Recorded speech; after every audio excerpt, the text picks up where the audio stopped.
Okay. So next we are going to have our Pledge of Allegiance, and we are honored to have our flag ceremony led by Cub Scout Pack 679.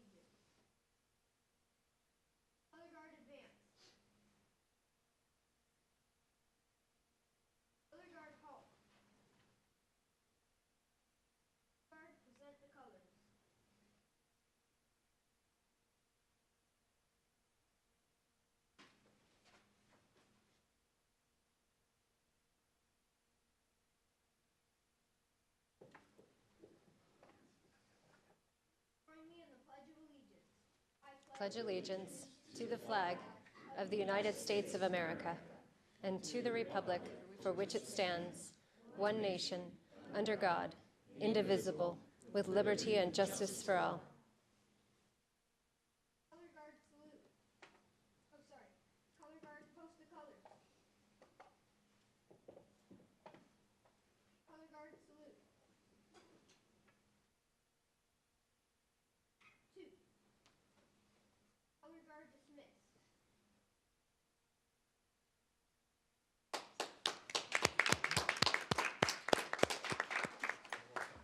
Thank you, Cub Scout Pack 679. We really appreciate that. Okay, I'd entertain a motion for approval of the agenda. So moved. Second. It's been moved and seconded. Any discussion? Okay, seeing none, all those in favor say aye. Aye. Opposed?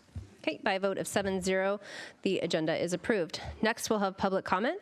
This is an opportunity for the public to address the council, 3-minute limit per person, or 5 minutes of representing the official position of a recognized community organization.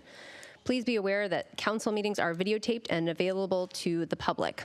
Of note, the city is currently unable to access electronic files, which is documents, presentations, videos, etc. To expedite comments being added to the public record, please supply paper record copies only. Okay. First, I have Jim, and I apologize, I can't read the last name, DiPetrello?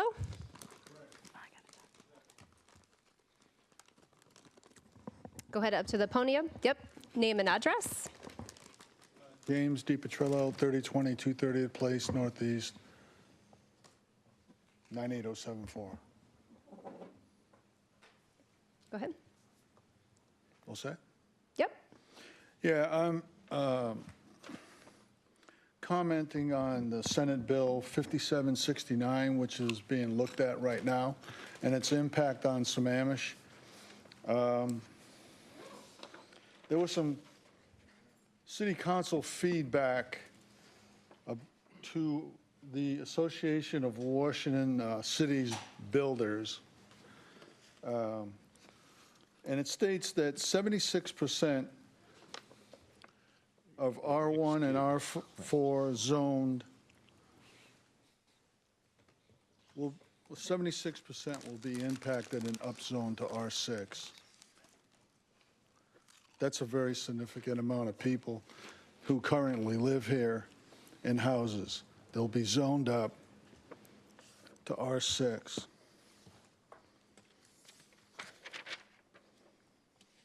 I'm stunned, and as other residents are, about the possibility of losing our homes via eminent domain. The council feedback on this memorandum states that, again, 76% will be upzoned. The feedback by the city council is that they're environmentally sensitive areas. There'll be 1 car parking limit per unit, limited public transportation, and infrastructure deficiencies. There's not one human aspect involved in that feedback. If SB 5769 is passed, Sammamish will be responsible for its implementation. I am stunned, as other residents are, about this possibility of losing our homes again. I've been a resident for 35 years in this house. I've raised a family. I've paid taxes, and now because my house is of low taxation value, I may have to leave, displaced by higher taxation valued properties. I've had a mortgage and made payments for all those years, not realizing that I'm a placeholder for the city's revenue stream. In other words, I'm getting 3% appreciation, say, for hypothetically per year, and builders are getting 7%. If we lose our house, then I'm going to have to be on the market, and I'll be priced out at this point. I'm 74 years old, got diagnosed heart disease and diabetes. I can manage these, but little, if any, of your guys' decision related to this SB 5769. I'd like to retain our house and all the memories that go along with what we've accomplished in this city. Very good. Thank you. The council will be taking a formal position later this evening on that proposed Senate bill. Next, I have James Eastman.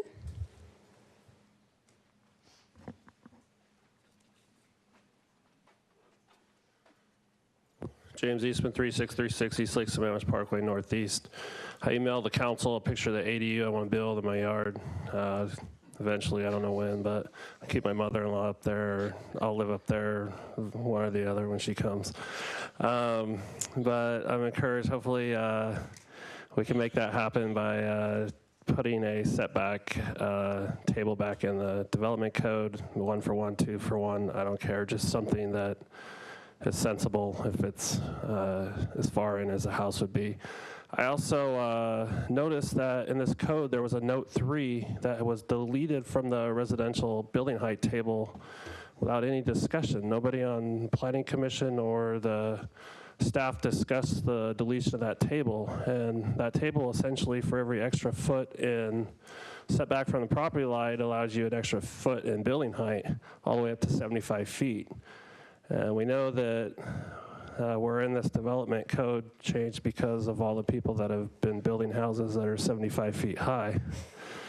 No, I don't think that's the case. I think the case is everyone's building houses by manipulating the grades and building them straight up and maxing out at the building height. And I sent something, I don't think it's going to be able to be shown tonight, but I sent some pictures to council. One of the comments from the Planning Commission interviews they did, or the forum, one of the persons said to the Planning Commission as well, in South Lake, Texas, Toll Brothers builds beautiful houses, but I can't figure out why in Sammamish they look terrible. And I went and I looked, and sure enough, I sent you guys some photos of what Toll Brothers builds in Sammamish versus what they build in South Lake, Texas.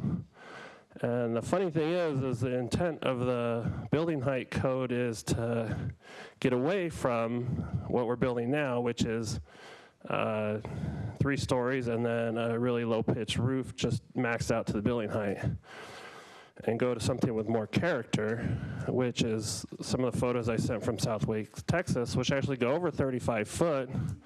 But if you're set back from the property line, like, does it really matter? If I'm on 5 acres and I want to build something over 35 foot, does it really matter?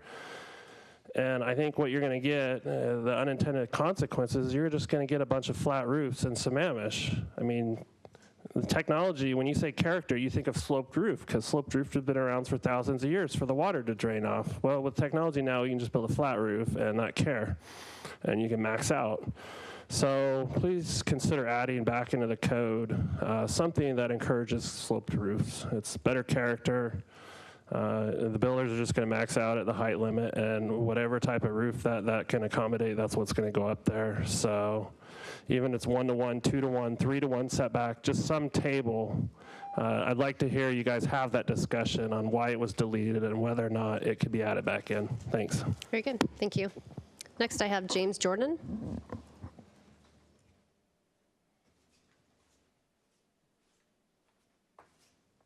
Good evening, James Jordan, 634 222nd Place, Southeast, Sammamish.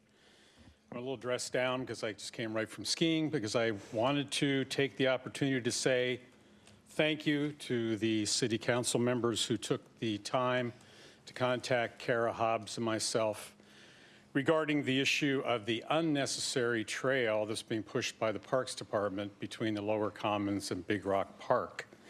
I have already submitted written comments, and I'll be submitting some additional comments because I have, within the last week or so, received a letter from the Parks Department asking me to grant permission to consultants and engineers to go down and take a look at where the trail is being proposed.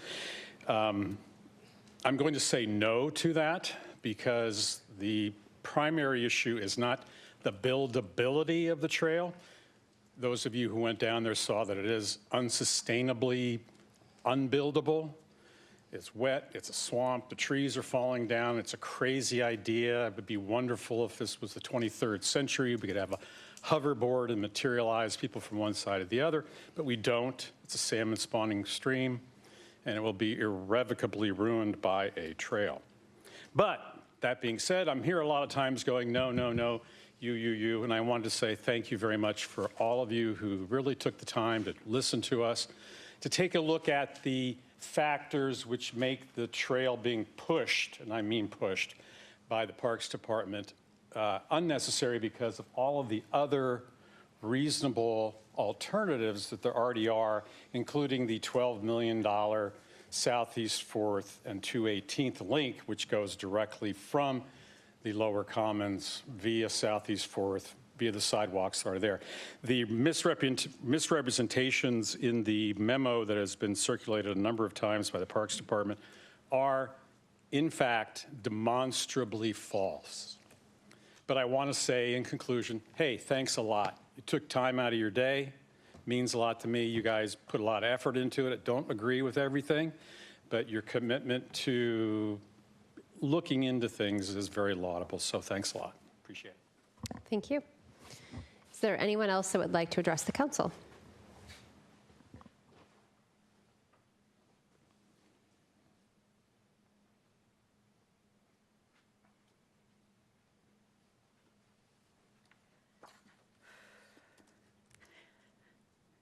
Hello, Karen Herring, 23684 Southeast 32nd Way. I would like to ask you to authorize our city manager, Mr. Patterson, to award and execute the contract with Geosyntec to complete the Laughing Jacobs Basin. That creek has my heart in it. The health of this basin is imperative for our Kokanee and our entire community.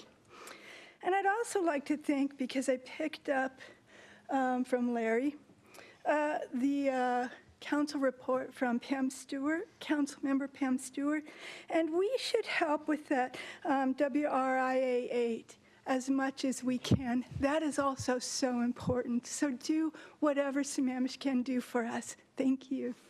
Thank you. Is there anyone else who would like to address council? Yes, Mary.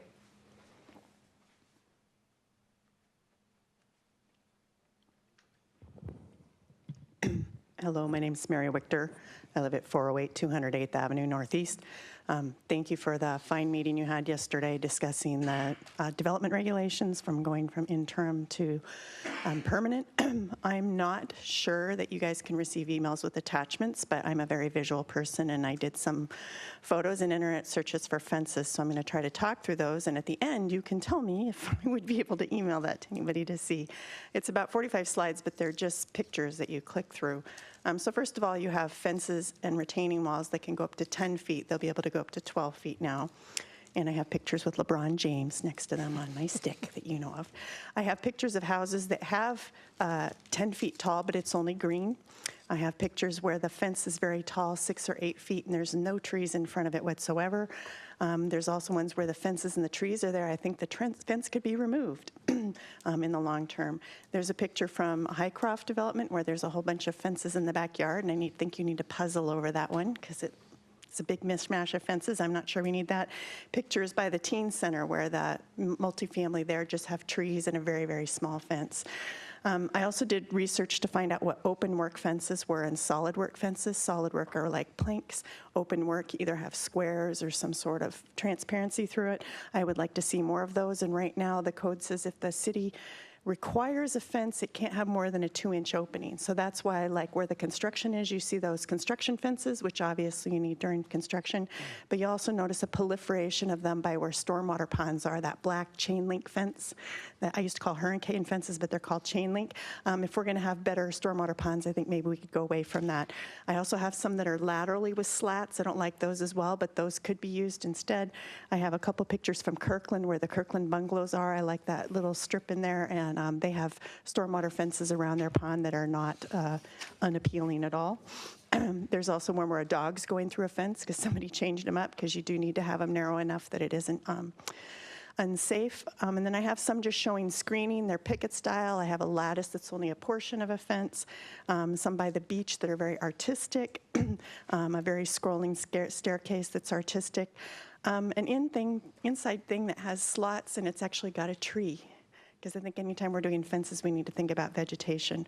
And then we were worried about the change in grade or the change in fence height. There's actually something called a stepped fence, and you can use it for changing heights, or you can use it as it goes down.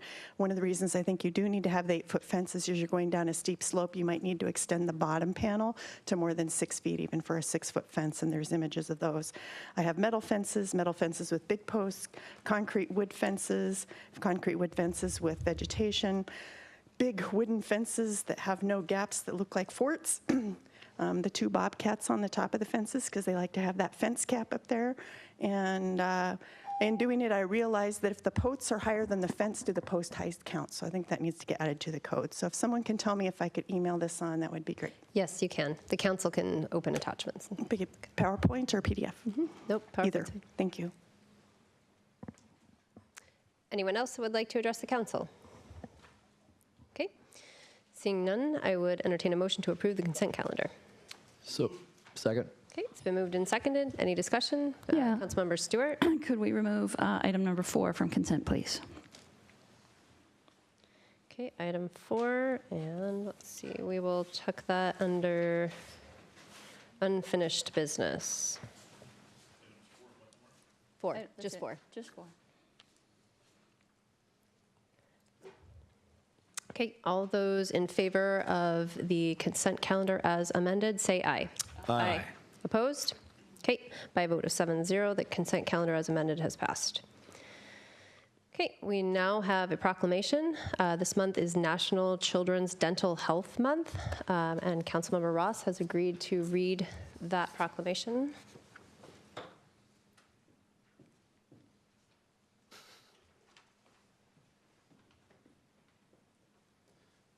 This is a proclamation for National Children's Dental Health Month.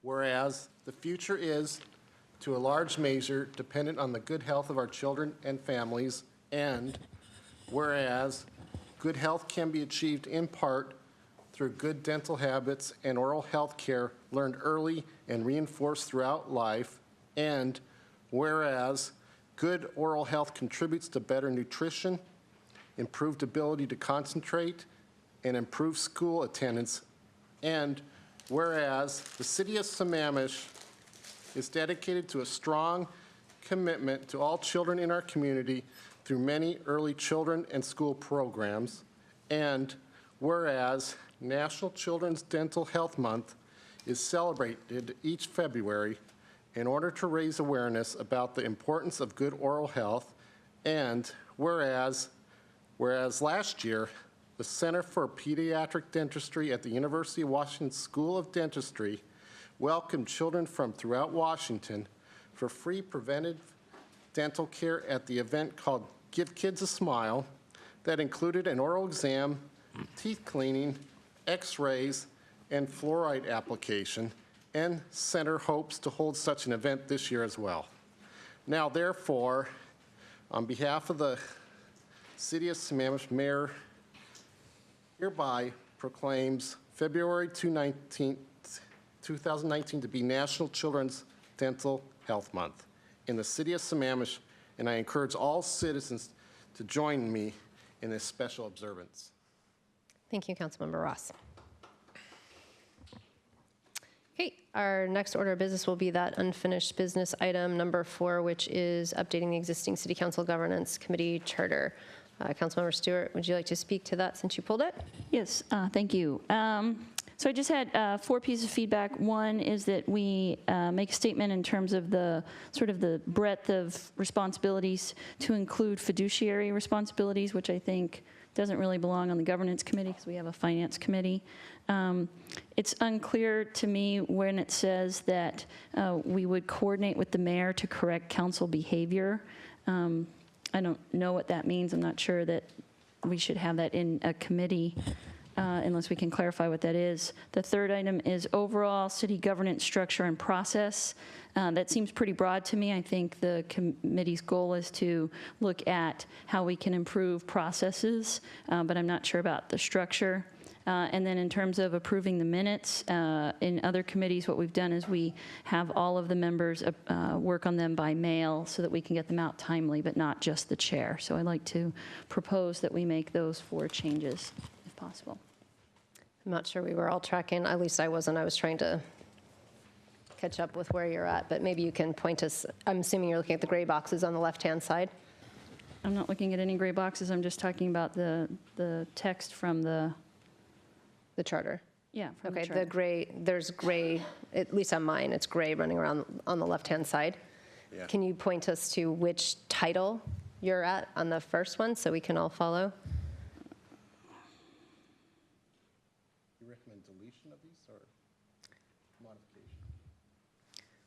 I think it was a hybrid. Oh, so in the, let's see. I didn't track it to these Can per we, se. may I make a motion? I think she's, are you trying to find it, or? I'm trying to find it, but I think you're going to say, let's take this offline and bring it back. Yes. next Okay. week.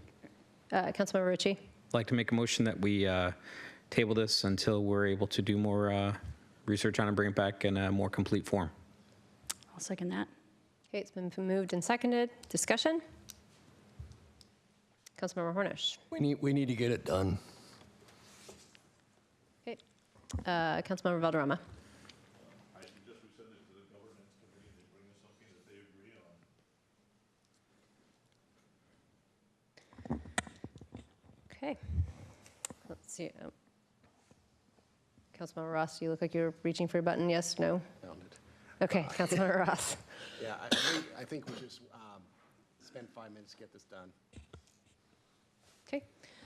All right, well, there's a Right. motion on the floor. All those in favor, What does the motion say? the motion is to It's a table motion this. to table. Table it, okay. All right. Okay. Get these fed back in and do it more Yeah. efficiently. May I and not clarify do it my- on a- Favor of tabling the motion? Say aye. Aye. Aye. Opposed? Nay. Hey, I think that was, Let's do hands. so we Let's are. do hands. Division. That's always a good idea, isn't it? Okay, all those in favor of tabling, please say aye and raise your hand. Aye. Okay, those opposed?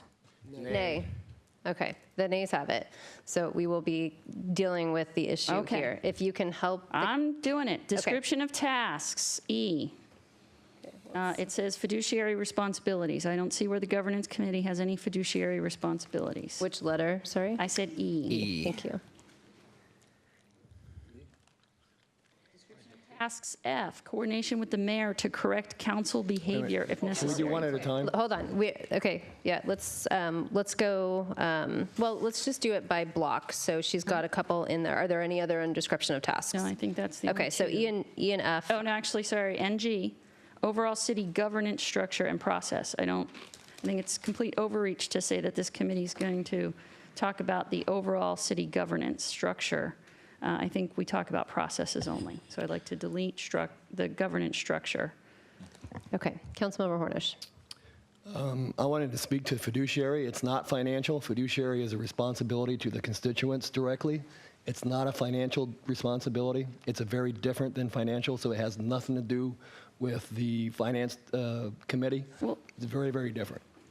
Okay, let's make sure that we're pushing buttons to be recognized. Okay, Councilmember Hornish, you're done? Yeah, okay. Councilmember Stewart.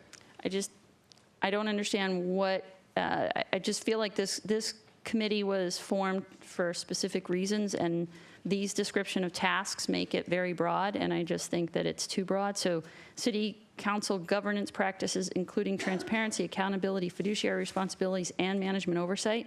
That's just that letter alone is a whole lot in one small committee, and I don't understand. I think we need more clarity if we're going to give some committee such broad powers. I just think it's too much, so.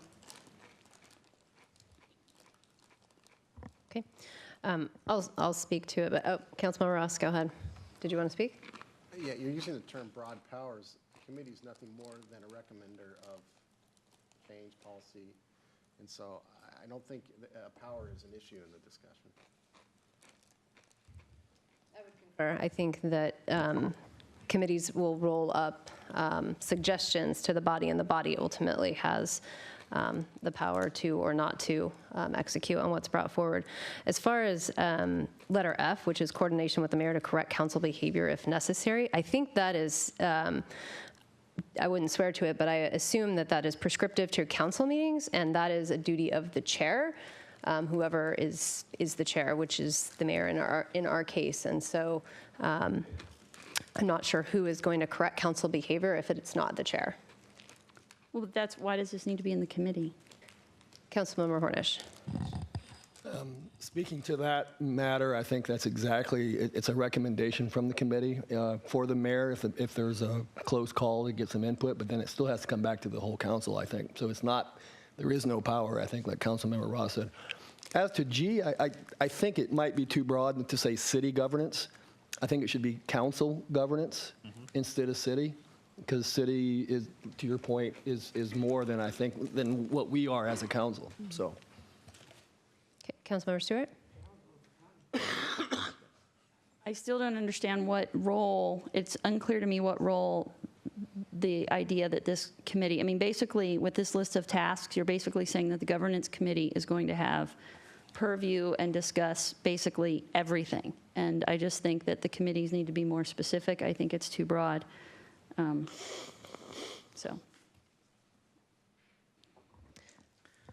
So if we want to make changes to description of tasks, I might suggest that either gets rolled up into a motion, and I don't know if you want to do singular motions for E, F, and G, or you want to lump them all together. I might suggest separating them so that we don't get hung up. Okay, I move that we strike fiduciary responsibility from the list of description of tasks, letter E. Second, so I can ask a question. Okay, it's been moved and seconded. Councilmember Ritchie, sorry. So I'm trying to understand what a fiduciary responsibility is if it's not financially directed. Can someone explain to me what a fiduciary responsibility is if it's not? How is it not, or is it connected to financial? Councilmember Ross. It's a position of trust. I'm sorry, can you repeat it? Your mic's not on. Position of trust is what he said. Councilmember Ritchie? So a fiduciary responsibility implies a trust responsibility. Okay, so why don't we put trust responsibilities? But that's fine. We can leave that alone as far as I'm concerned. May I continue? Yes. The coordination with the mayor to correct council behavior if necessary. So is that under the purview of our current bylaws as far as the responsibilities of our mayor? It is during a council meeting, per Robert's rules. So- I can't speak to if whether or not that's the case, as far as the committee itself goes, but during the course of a meeting, the chair's responsibility is the behavior of the council. So is the idea here that a malfeasance, whatever, by a council member I'm would go sorry, through? can we keep it on E right now? I'm sorry. Yes, just- okay, just the so we motion can is stay E, so focused. yes, Yeah. let's keep it on E. Are there any other questions surrounding letter E? Councilmember Ritchie, are you, Oh, I'm good on E. okay, you want to pop your light off then? Councilmember Valderrama. So are we going to note that fiduciary responsibility means position of trust? Is that what we're going to do? That was not the motion. Stricken, so. The motion Motion is to strike it. is to be stricken. Okay. Okay, I don't have any more lights on. So the motion is to strike the verbiage fiduciary responsibilities. Is that correct? Correct. Okay. All those in favor of striking fiduciary responsibilities, raise your hand and please say aye. Aye. Aye. Okay, opposed? Nay. Nay. Nay. Okay, the nays have it, but by a vote of 5-2, so we will not strike fiduciary responsibilities. Okay, I move that we strike coordination with the mayor to correct council behavior if necessary from the description of tasks. Second. okay, it's been moved and seconded. Discussion? Councilmember Ritchie. Hello. I'm curious as to what past behaviors or what types of, is that under the purview of the mayor of Robert's rules? I get that, but is that something that we do typically, that the mayor has within his or her, the chair's responsibility to correct those behaviors? And then I guess more to that, is the purpose of F or stricken, whatever it is, the core, this bullet point, is the purpose of this to make sure that if there is malfeasance or something that would go to the inaction or actions of a council member, that it would be referred to this committee, and then the mayor would become involved because of the mayor's position as the, I don't know, the person in charge of doling out punishment? I mean, I guess I don't understand what that means. I mean, how does the mayor's position play into this? I mean, is that what the governance committee does? Hey, this council member is doing something wrong. We refer to the committee, then the committee, is that what that is? That's what I'm trying to understand. It's not clear to me. Madam Mayor? Yes. Members of the council, perhaps I can answer that. I kind of put that piece in there, so I didn't mean to create controversy. And again, as elected officials, you don't have a lot of restrictions or rules that govern you, and you don't have a lot of ways either that you can call each other into question. In other cities that I've worked, if there is an issue with the council, I've normally taken to the mayor, and the mayor has dealt with that council person. Given the makeup of this council and some of the disagreements you have, it might be advantageous that if you had a certain case of behavior that the mayor might sit down and talk to individual counselor about it. If that didn't work, it would be a discussion that maybe she could bring in this committee, and that could be a broader discussion. Those could be minor issues. Those could be major issues, and I could list a number of things that may come up, which could be even illegal behavior and somebody who refuses to deal with that on the council. How do you deal with that? How do you censor that? And definitely, I don't think you want to just burden the mayor with trying to deal with those issues. Hopefully, you won't have any of those, but if you do, at least would give you a process to have a discussion. Again, it would come down to an individual counselor whether they wanted to correct whatever that behavior was, whether they wanted to step down or whatever the action that was being requested from their fellow counselors to deal with. You don't have a lot of ways to deal with issues that come up among counselors, so just a thought. If you want to take that out of there, again, you can. It's a question if you do have misbehavior or malfeasance or anything else, how do you deal with that as counselors? May I respond? Your light's still on. Thank you. I guess, Larry, I appreciate that. I don't think that's a bad idea. My only concern is, in our form of government in this city, the mayor doesn't have that special role that I know of to be able to dole out, to be responsible for that. To me, it would make sense with the coordination of the city manager. Mm-hmm. That makes more sense to me in terms of the, sorry about that.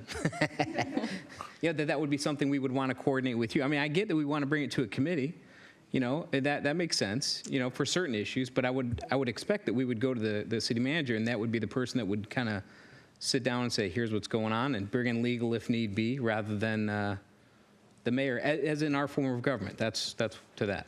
Well, and I can appreciate that. I will indicate as the council is, in this case, my boss, if there's an issue, that's, for me, I don't care, because, if folks get upset, that's fine.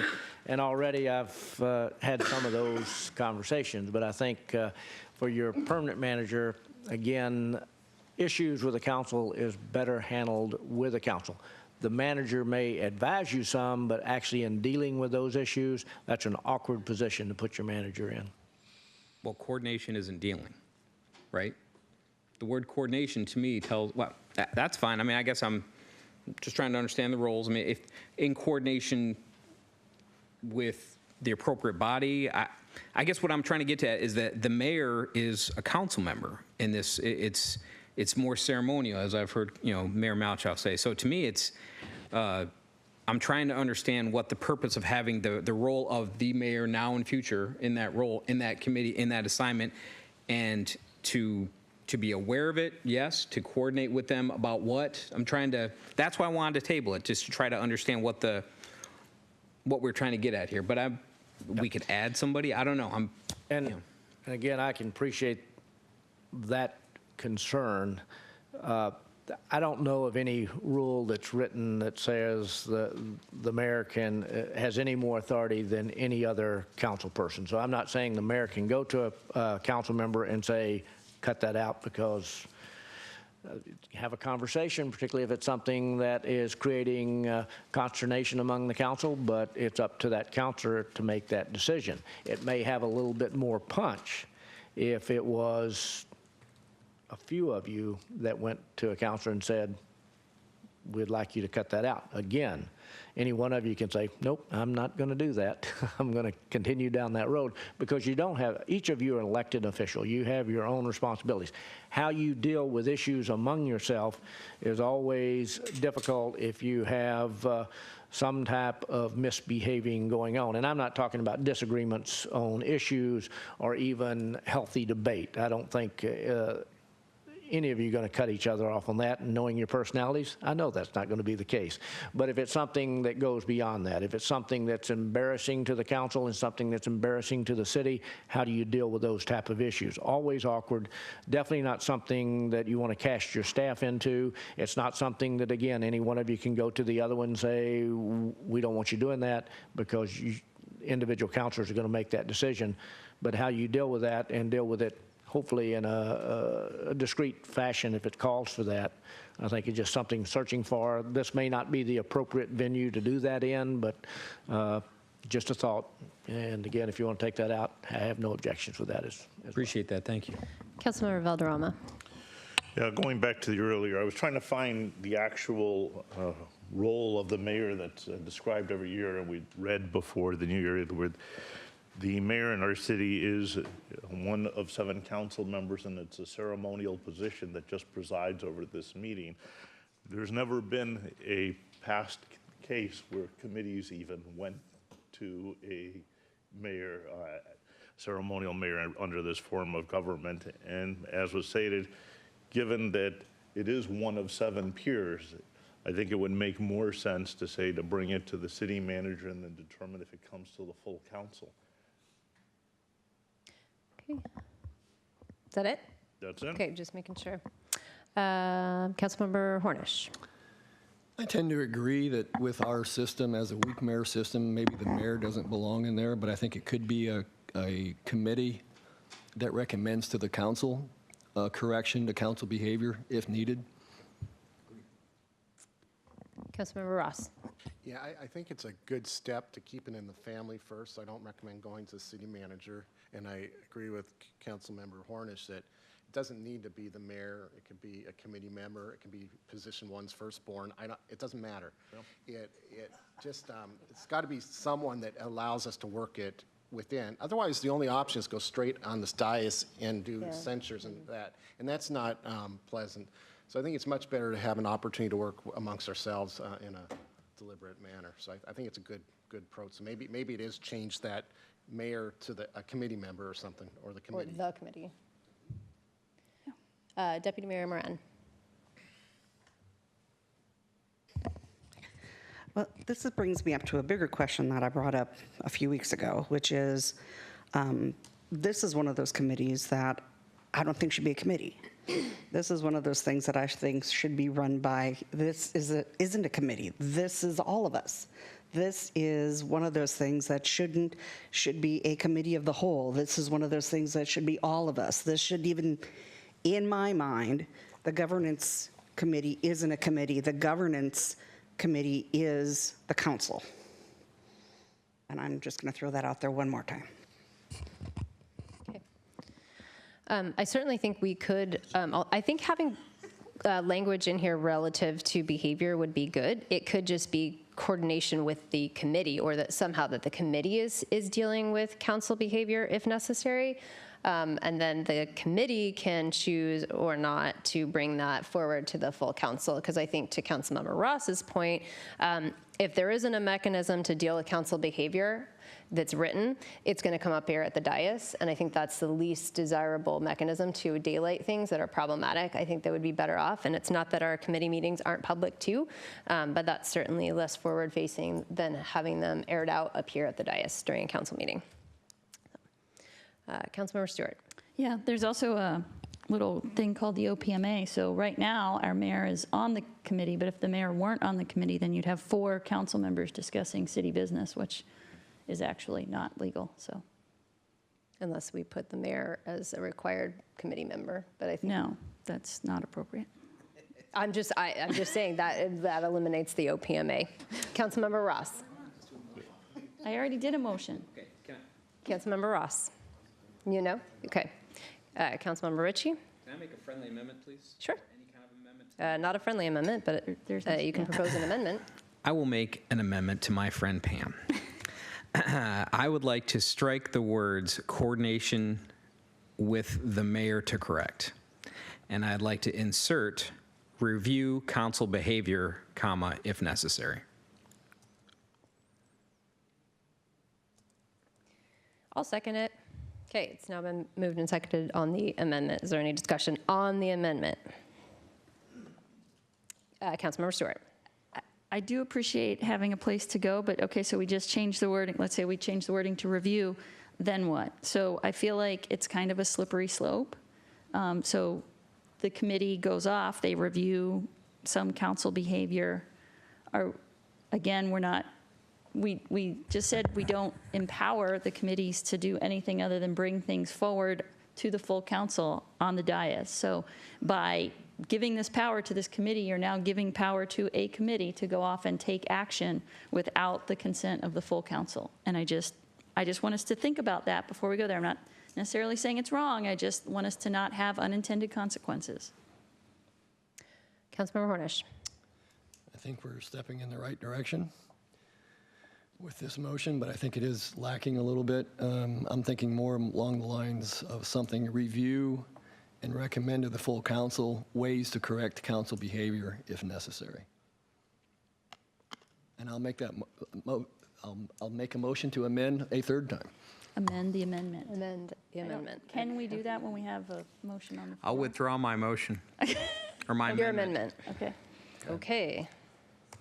So, hold on. So now we need a second, we need to make a motion. So I will move to revise E to say, F, I'm sorry. Review and recommend to the full council ways to correct council behavior if necessary. Yeah. Okay, it needs a second. Second. Thank you. Okay, it's been moved and seconded. Okay, so now we are discussing this new amendment, which is to review and recommend to the full council ways to correct council behavior if necessary. Councilmember Hornish, did you want to speak to that, or you're good? I'm good. Okay, Councilmember Ritchie. So this is the point that, just speaking to what Councilmember Stewart just said, and Councilmember Brand, I agree with you. These are the issues that should be brought up in front of the full council. I think the question is, do we deal with these things at a committee level initially? What are the things that we can deal with at the committee level to try to hash these things out or figure out what's there? And, you know, who stepped in it? Okay, now we need to bring in legal. Okay, no, this is a personality conflict, let's move on. Those kinds of conversations, while they should come before the committee of the whole at some point, at some level, I think that there is a certain amount of those that can be dealt with at the committee level and essentially separate the wheat from the chaff. To me, that's what this should be doing. And I think what Councilmember Hornish's motion does is it sets up a mechanism where we can actually discuss them at a committee, review them, talk about them, and hopefully we have a diverse committee, and I think we do, at least for now. And, you know, we can discuss them at that level. If it does rise to the level of coming to the full council or bringing in legal or something else, well, then that's where those decisions can be made. But anything we can do to save time and run a better council meeting, to me, is a good move. And I think that's what this does. Okay, Councilmember Ross. Yeah, the only part of the revised motion is it effectively daylights the issue and doesn't allow you to work it with the individual. So many of the so-called issues may be ignorance of process and other mechanisms, not intentional, and that if the committee shared, you should not do this, this, and this is a procedure, and give them some education and some information, you can resolve it in a very diplomatic, non-offensive way and improve the quality of the council behavior in its entirety, and without daylighting that type of issue in front of the public, which is one step short of a censure, if you will. Okay, Councilmember Stewart. So I appreciate the idea of, I like the idea of the committee structure if we use it properly so we can deal with issues in committee and then expedite things through the council so that you've got a few people diving deep off the dais and we bring it here. What I'm hearing though in this, these types of issues that we would do, we're adults. If somebody is behaving badly, go out and have a cup of coffee and sit down and have a conversation. If we feel like there's an education issue, I think we can deal with that in ways that are non-offensive and controversial. I think the goal of this committee is to improve the processes. So if we've got things that keep circling the drain, then we can go talk about how to improve the process. But I think, again, we're going down a path that if somebody's really behaving badly and you're having an issue with it, be an adult and go have a conversation with them. I don't know that we need a committee for that. Councilmember Ross, did you have something else? I guess I'll give a specific example. Wonder if someone has inadvertently violated OPMA. Do you want to sit here at the dais and say, Karen, you did an OPMA violation? And then the focus goes on that, and then it may stir an external unnecessarily. I mean, I don't know. There's certain things you just don't want to daylight necessarily if you can just fix it and nip it in the bud. Some things just don't go well. I mean, we want to be transparent, but we don't like to point fingers at everybody on the dais. I think that's my concern. Okay, Councilmember Ritchie.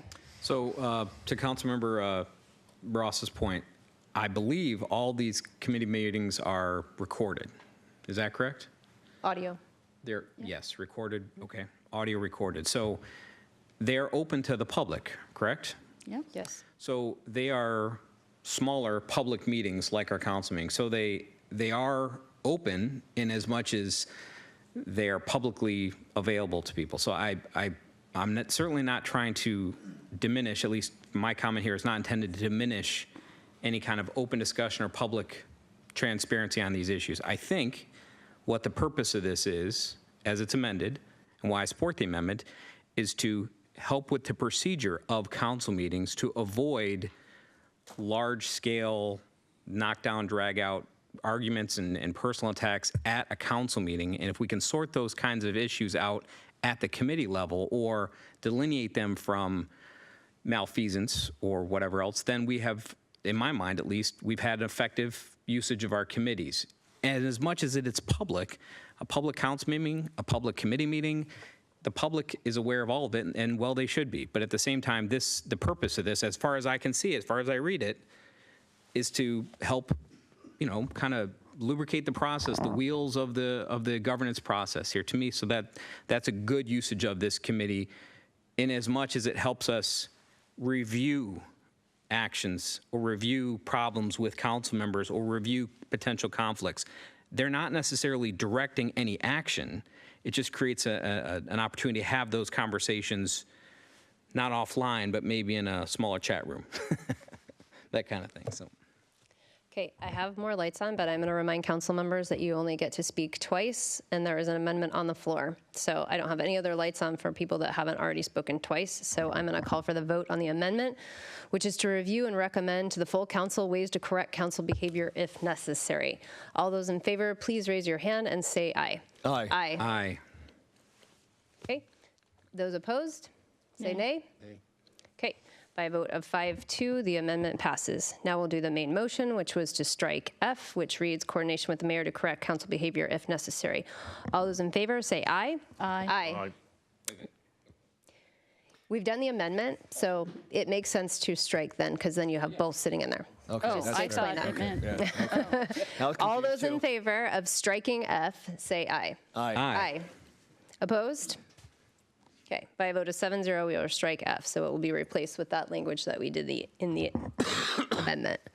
all right. So I think we have to vote, we have to vote on the full thing. No, we we're did, not with the done. amendment. We're not I know we're not done yet. Okay. I know. So I move that we change G to say overall city council processes. Should not be the city governance, city council. or I'm sorry, city council processes, as opposed to city governance structure and process. I'll second it. Okay, it's been moved and seconded. Discussion. Okay, seeing none. All those in favor of the of G stating overall city council process, is that correct? Yes. Okay. Or processes, but yes. Processes, okay. Overall city council processes. All those in favor, say aye. Aye. Opposed? Okay, by a vote of 7-0, we will change that to overall council processes. Okay, All right. you have more. I have one more. So I move that, Get us there first before you make the motion. I'm trying to Under- find it. I can't, Quotas on this. I didn't, Look at this. there was somewhere where it talked about the minutes, and I don't know where that is. Sorry. I know, it is supposed to be the easy one, but I didn't break it up in the sections. I just took notes. It's under meetings on the page 5 of the packet. Meetings, the meetings, committee, okay. the chairperson will work directly with the staff lead to set agendas and confirm meeting date. No, I'm sorry, that's the meeting dates, sorry. Yeah, there's something minutes. about the minutes. Minutes? I don't know where that is. I didn't see it there. That's where I thought it would be. Number 2? Yes, thank you. So I move that we change number 2, where it says include chairperson approved minutes in the packet materials for the next regular city council meeting following approval. I would like to change that to say include committee approved minutes, meeting minutes in the packet. And that can in fact be done over email. I don't know if we have to call that out, but that way it can be done. I understand that the idea here is that since this is an ad hoc committee and doesn't meet regularly, we want the minutes to be published in a timely manner. But there's no reason with modern technology that we can't all review and approve those minutes in a timely manner. Everyone. Need a is, second correct. here to have discussion, please. Second. Thank you. It's been moved and seconded. Councilmember Ross. Yeah, is that consistent with the other charters? Well, I don't know what's in the other charters. I know for the committees that you and I are on, that's what we've agreed to do in the committee meetings. That, Yeah. As a practice, that kind of, I think is voluntary. But I don't want this written in the charter to be this way. Okay. Okay, Councilmember Harnish. If somebody on the committee doesn't like the minutes, they have a chance when the city council as a full body approves them. So I'm not sure why we're spending more time machinations on the minutes. It's something near and dear to my heart because that's what I do every day. You've got to just get them done, put them out there and let everybody approve them or not. And then if you have changes, here is where to make those changes if you're on the committee. Councilmember Ross. You still have your light on or? Okay. Councilmember Stewart. So I appreciate that. The challenge is that they get published in the packet unamended, right? So they come out. So if something's in there in error or something that someone doesn't agree with, then that's what's been published to the public. The changes that are made are probably very unlikely to ever be noticed or read by the public. And I don't think it's that big of a deal. I think that staff can put a time limit on it, so they put it out and say, we need your feedback by, end of day Friday, and then if you silence is approval, and you can move it along. I don't see it as being that big of a deal, but it gives everyone a chance to make sure that the minutes reflect accurately before it gets published to the public. Councilmember Ritchie.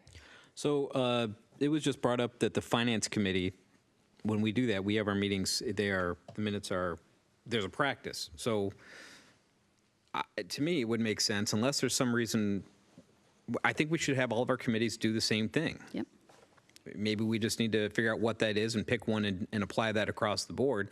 Unless there's a structural reason why,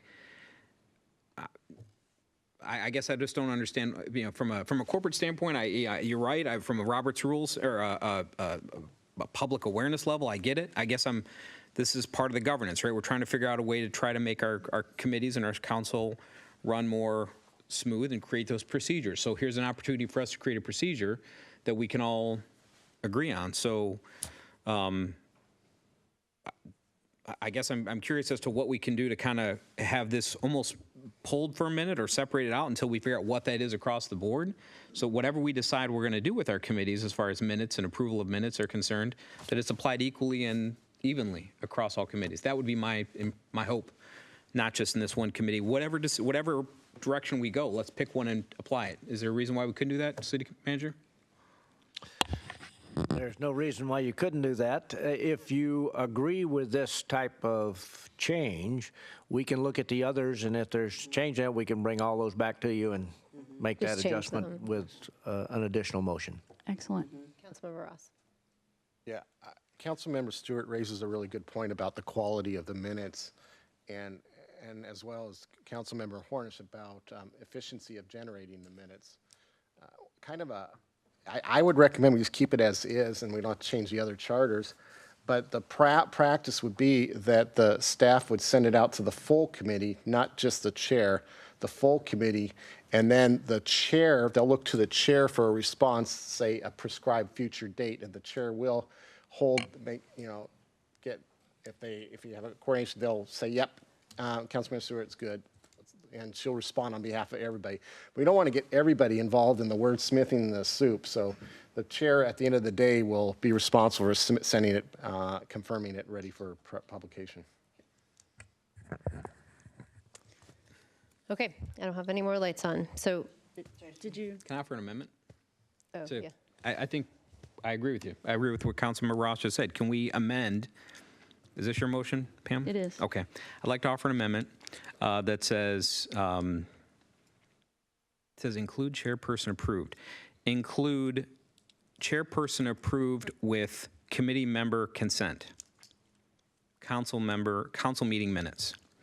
So include chairperson approved, comma, with committee member consent. And that's the friendly amendment, and I'd like to speak. And then the silence would be acquiescence, but to get input, that requires the input, and then it's approved by the chair. So it does it all at the same time. Okay, so now we have an amendment, which is to include the chairperson approve of committee member consent. Councilmember Ritchie, your light's still on. Did you want to speak to that some more, or good? Good, okay. Councilmember Hornish. The point was made a second ago that this is all recorded, so if there's any problem with the minutes, go back and listen.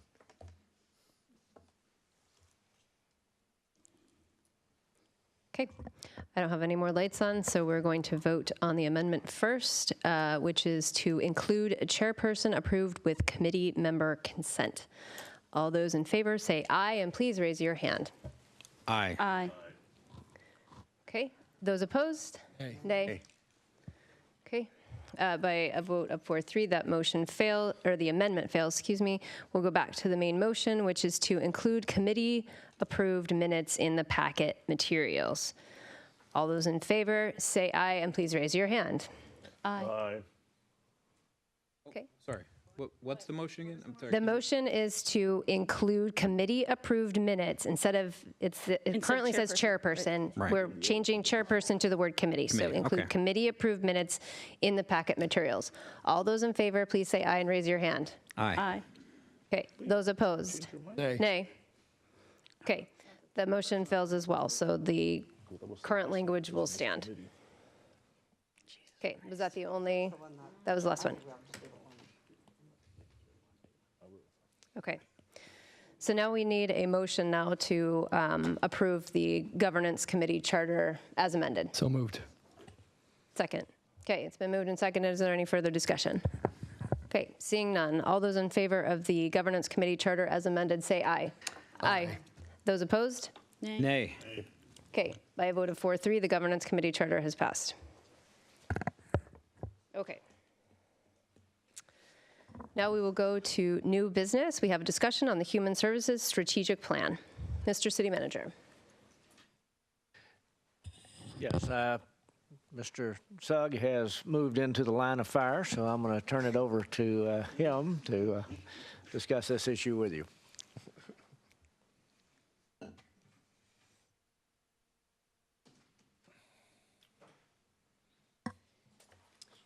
Good evening, Madam Mayor, Council, and Mr. Interim City Manager Mike Sugg, Management Analyst here for the city. I am joined by Rita Bod, our Community Services Coordinator to my left, and our Project Manager from Burke Consulting on my right, Erica Rett. We also have our wonderfully dedicated Chair of the Human Services Commission, Tom Ellers, here with us tonight. And we also have two very dedicated commissioners, Joyce Bottenberg and CJ Collar, in the audience. And we are here tonight to introduce the draft Human Services Strategic Plan. This is a continuation of the Human Services Needs Assessment, which the Council approved early last year. And the needs assessment kind of looked at the spectrum of needs in the community, while this strategic plan will look at how we begin to chip away at those issues over the next 5 years. Obviously, this will be a somewhat fluid document as needs shift in the community and as the Council's priorities shift on what to address. And we expect to revise and revisit this document over time to make sure we're still tracking with the needs in the community. So I don't want to take the thunder away from our other presenters here tonight, so I will go ahead and turn it over to Tom for the commission perspective, and then to Erica, who will get into the meat of the document. So, Tom? Thank you, Mike, and welcome. I just want to start things off by saying thank you for having us tonight. This is a follow-on to the work that you approved previously. I want to acknowledge our excellent staff. We've been very, very pleased as a commission.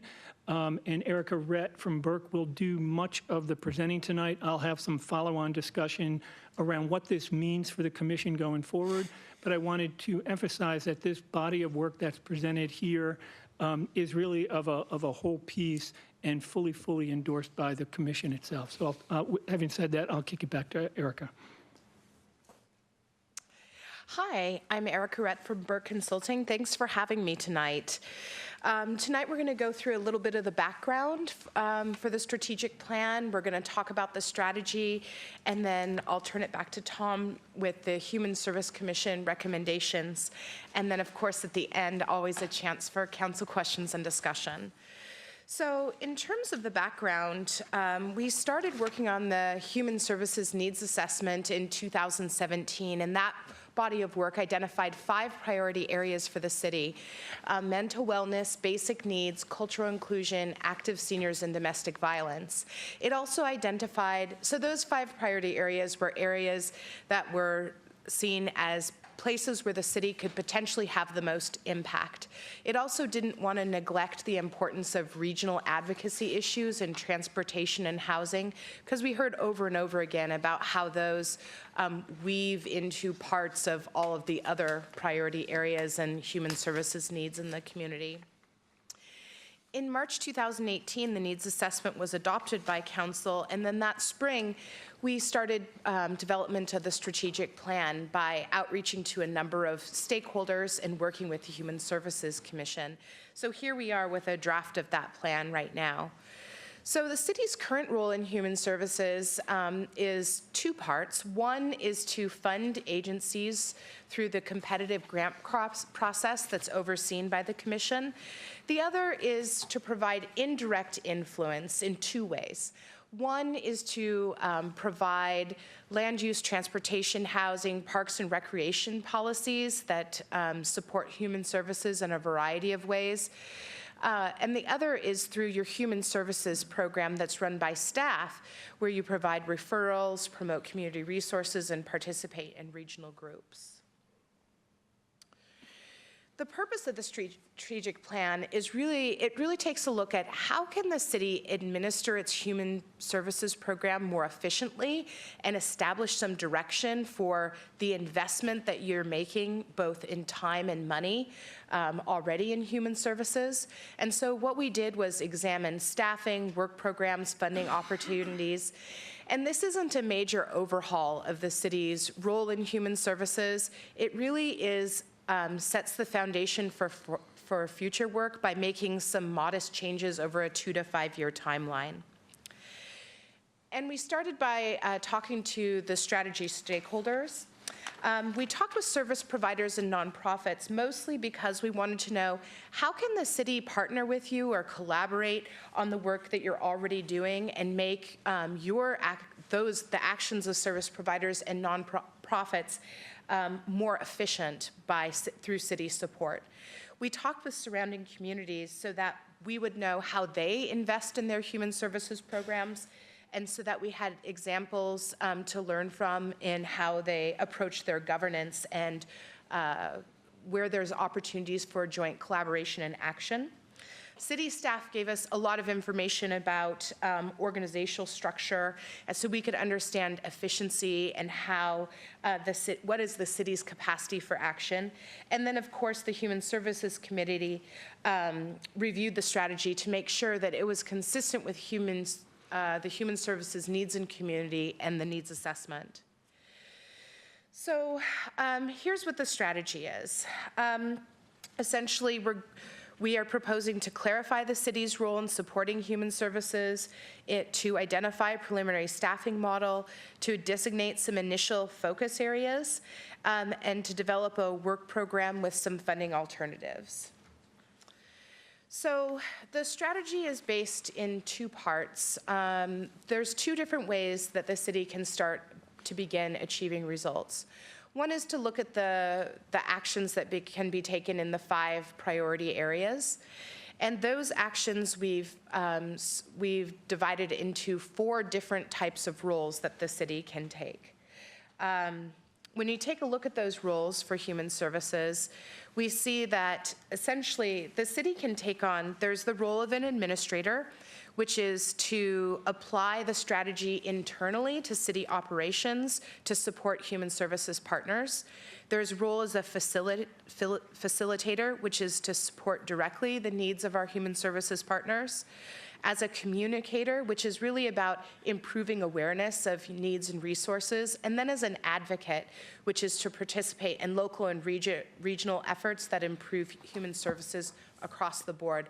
So many of the human services needs that are in Sammamish are common to your neighbors and on the east side as a whole.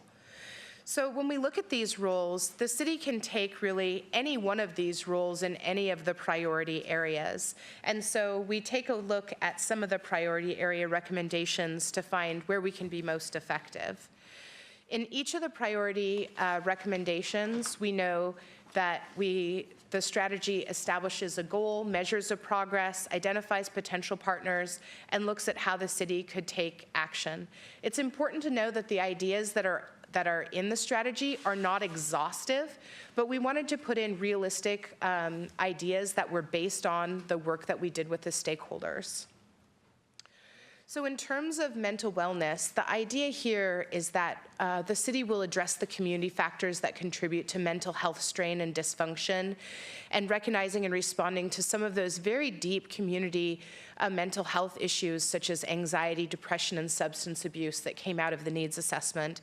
Also addressing youth in particular and reducing barriers to access such as stigma. So we really saw that the city could take a facilitator or communicator role by convening providers in the community, providing some space for mental wellness resources, and also improving awareness of resources in a variety of ways. Basic needs. Sammamish is a fairly affluent community across the board, but there are still people in the community who struggle. And part of the human service program is making sure that everyone in the community has access to some of the basic needs. A lot of the grant program funding goes toward basic needs goals to ensure that people have access to those things and can get emergency or crisis response. So one thing that the city can do is administrate through funding and measuring progress toward basic needs goals, potentially supporting nonprofits that are looking for options or space in the community, like the food bank, and then as an advocacy role for affordable housing and regional transportation. Cultural inclusion is really a goal of ensuring that all members of the community feel welcome and accepted in the city. And so the cultural inclusion goal, the city could take a number of roles as administrator in prioritizing cultural inclusion in staff and budget decisions. As a facilitator, that's really about providing opportunities and places for the city, for people in the city to meet and gather, making city-sponsored spaces welcome through interpretation services, and also something that was particularly important in the conversations with the Human Services Commission was ensuring that there was ongoing equity and inclusivity training for staff, elected officials, appointed officials, so that the city was always at the forefront of cultural inclusion. And then some of those roles as the communicator include increasing awareness, participating in Welcoming Week, which is a national and local event. For active seniors, this area is really about providing well-being and safety for aging Sammamish residents and making sure that they have places to meet and connect. There's a variety of roles the city can play, basically as an administrator, looking at opportunities for volunteering, considering whether or not there's a need or demand for a senior center. As a facilitator, organizing events for senior health and safety, again, looking for community space and helping people with healthcare navigation. One thing that we found across the board, but especially with seniors, is a need to increase the knowledge of the availability of existing programs that are already in the community. So that is a communicator role, and then advocating for some increased transportation services, particularly for disabled and wheelchair users. The last of the 5 areas is domestic violence. And domestic violence is always a tricky issue because it's very hard to measure your progress. What you want to see is increased reporting of domestic violence, but that actually starts to look like your statistics are going the wrong direction. So what we look at in domestic violence is not only reporting, but increased awareness and better training to respond to domestic violence. So one of the things when we talk with nonprofits who are serving people in the community that are experience domestic violence is the city can provide a role in helping to channel things like bus tickets, tickets to community events, and similar access to community resources for clients who can use them. And the communicator role is huge for domestic violence. It's basically the city can help to support a campaign of awareness so that people can get access to resources, to ensure that campaigns are inclusive of families and children, men, sexual minorities, so that people who are impacted by domestic violence know where to get help. And then as an advocate, the more people who know to see the signs of domestic violence through bystander training, and the more that the city can participate in regional advocacy, the better you would expect outcomes for domestic violence in your community. So when we start to talk about, so those are lots of ideas. The commission spent a lot of time working with those ideas. We spent a lot of time talking with stakeholders. Those are actions that the city can start to take. But if they're going to take those actions, it may require looking at a couple of different models that we prepared for staffing. One model really works within an existing staffing model. The idea within existing staffing is to maintain the staffing that you have now and to look at how you can streamline the community services coordinator position. Part of this is that there's little parts of departments all throughout the city that have functions that touch on human services. So one of the things is officially recognizing and formalizing those things. For example, we mentioned that there, for many of the things, holding some community events could increase awareness or improve potential outcomes in the 5 priority areas. Well, there's already an events function that's happening in your parks and recreation, and so perhaps putting a special designation on a position like that that says maybe 0.25% of that FTE is specifically related to events that have to do with implementing the human services strategy. In the model for additional staffing, we're really looking at the city considering, once the program gets going, an additional FTE that would support human services. We have some suggestions for that. That would be a 0.5 FTE that would coordinate the strategy and a 0.5 FTE as an administrative assistant. That model of additional staffing could increase the rate at which your strategy was implemented. And finally, all of your current funding for your human services program comes from the general fund, but there's a number of other options. Some communities consider things like health and wellness levies. The city could use that to support capital investments, and it could also be bundled with other types of improvements, such as park and recreation improvements. A nonprofit foundation, some government organizations found their own nonprofit that then has different types of abilities and flexibilities in fundraising and spending in order to implement specific community goals. There's always grants, corporate sponsors or community partnerships. Although you're not likely to generate a lot of money from regulations, there could be some regulatory powers that you could use to generate funds or to generate spaces that are needed for human services in the community, and then always reassigning city resources. And part of the reassignment of city resources is suggested in the staffing strategy. So that was a lot of information that I went through pretty quickly. But I'm going to turn this back over to Chair Ehlers so that he can talk about the Human Services Commission recommendation. Thank you very much. And as you can see, we're not for lack of actions and approaches that we can take to strengthen and broaden the human services effort in our city. Just to underline, the Commission concurs with what has been presented. We recommend the adoption of the strategy. And go to the next slide. The way we think about the coming year for the Health and Human Services Commission, it's actually a very exciting year.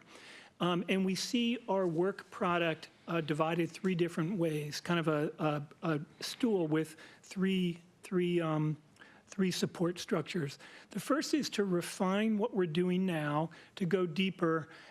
We have done a strategy, but we need to clarify our mission and vision to guide what we're looking at long term. We're interested in studying and recommending a funding formula for the grant program. When the grants are done every 2 years, and we actually had a pretty effective scorecard, but we think there's ways of tightening that to make sure our funding is completely aligned with the identified need areas. And then as we move along, trying to focus a little bit more succinctly on those areas that we can make a bigger impact or that are crying need right now. As you read through, for instance, the needs assessment, you would see that in mental wellness, fully 23% of our young people have had self-harm ideation in the last year. That would be an area I believe the Commission would want to focus on even more completely than we have. And then finally, as I mentioned, just kind of decide how we're going to spend our available resources on a go forward. So that's refining. The second is to engage in the true spirit, while it's a cliche. By engaging and collaborating, you really can get to the 1 + 1 = 3.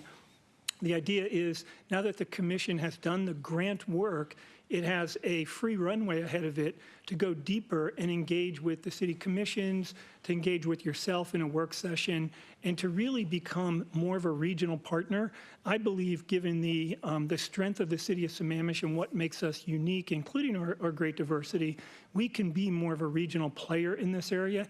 And I think over the next year is an opportunity for us to step forward in that way. And then finally, to learn, to gather some better understanding of what the grants are doing for us. And I'm all about data and proving it in terms of the impact. Sometimes it's hard to prove the impact of some of these, but I think we can go deeper on that. We also reference equity training across the entire board for the commission. And then finally, the needs assessment should be considered an ongoing living, breathing document that we will learn more as we come along. And that would be the final point there. So it's about refining, engaging, and learning as we step into 2019. So with that, I'm going to turn it back over, and we can open the floor up to any questions you might have.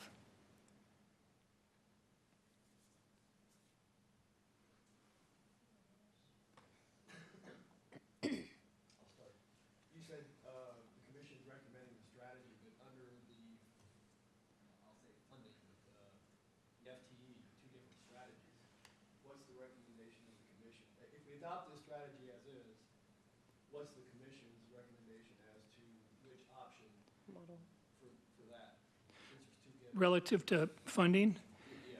The commission, it's kind of tricky. When you think about the commission's position in this, we actually defer to the city relative to funding and staffing. We do believe there's a need for more staff. As you look at all of the items that we could pursue across the city, we can't get all the way there without more staffing, but we actually would defer to the city and the budgetary process to identify when those FTEs would come in. But if you want to do it all, you're going to need to increase your funding for staffing. It doesn't mean that you can't get a lot of this with current staffing. Having said that, the commission doesn't feel we know enough about existing staffing utilization to take a position specifically. When we debated this quite a bit, many of us on the commission have done staffing in organizations, but we don't feel it was our role to dig into specifically how to approach the staffing. Is that? Just for the history, you can help me. We had 0 4 years ago. We went, or maybe 5 years ago, we went to 0.5, and then we went to 0.75 about 2 years ago, I think. That's right? correct. So just some background on I mean, that. the answer is we could do so much more with more staffing, but we respect the process. And, Always. You know, yes. Yes, sir. Councilmember Valderrama. Yeah. First of all, thanks for the work that you've done. It's a great program. I particularly like the potential commission work program. And obviously, as Councilmember Hornish, when it comes to health and human service, you could always have more police and fire. You can always have more teachers. You could always have more. And the problem is they're all coming to ask for more. So that said, with that in mind, a lot of these activities, you actually have quite a bit of current existing staff that are working on these different initiatives. I mean, if you look at the domestic violence goals, you have the police department that has a whole program that they're currently existing doing on. In same active senior goals, parks departments, cultural inclusion. You have Parks Department doing some. They just hosted the Chinese Lunar New Year this weekend, 3,000 people.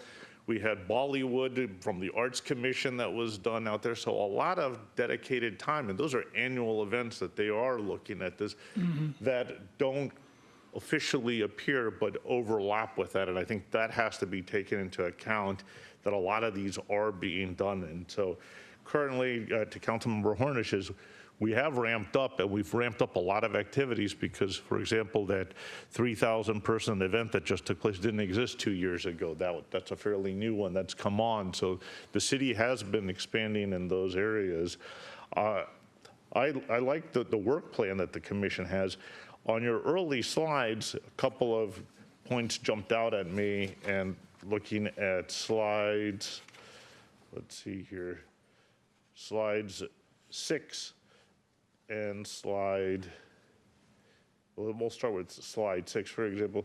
So we have helps to administer the human services programs efficiently. That's great, but going back to your work plan, you first established the direction and vision. So if you could flip those around, that would be advantageous for me, just to make sure we have that prioritized.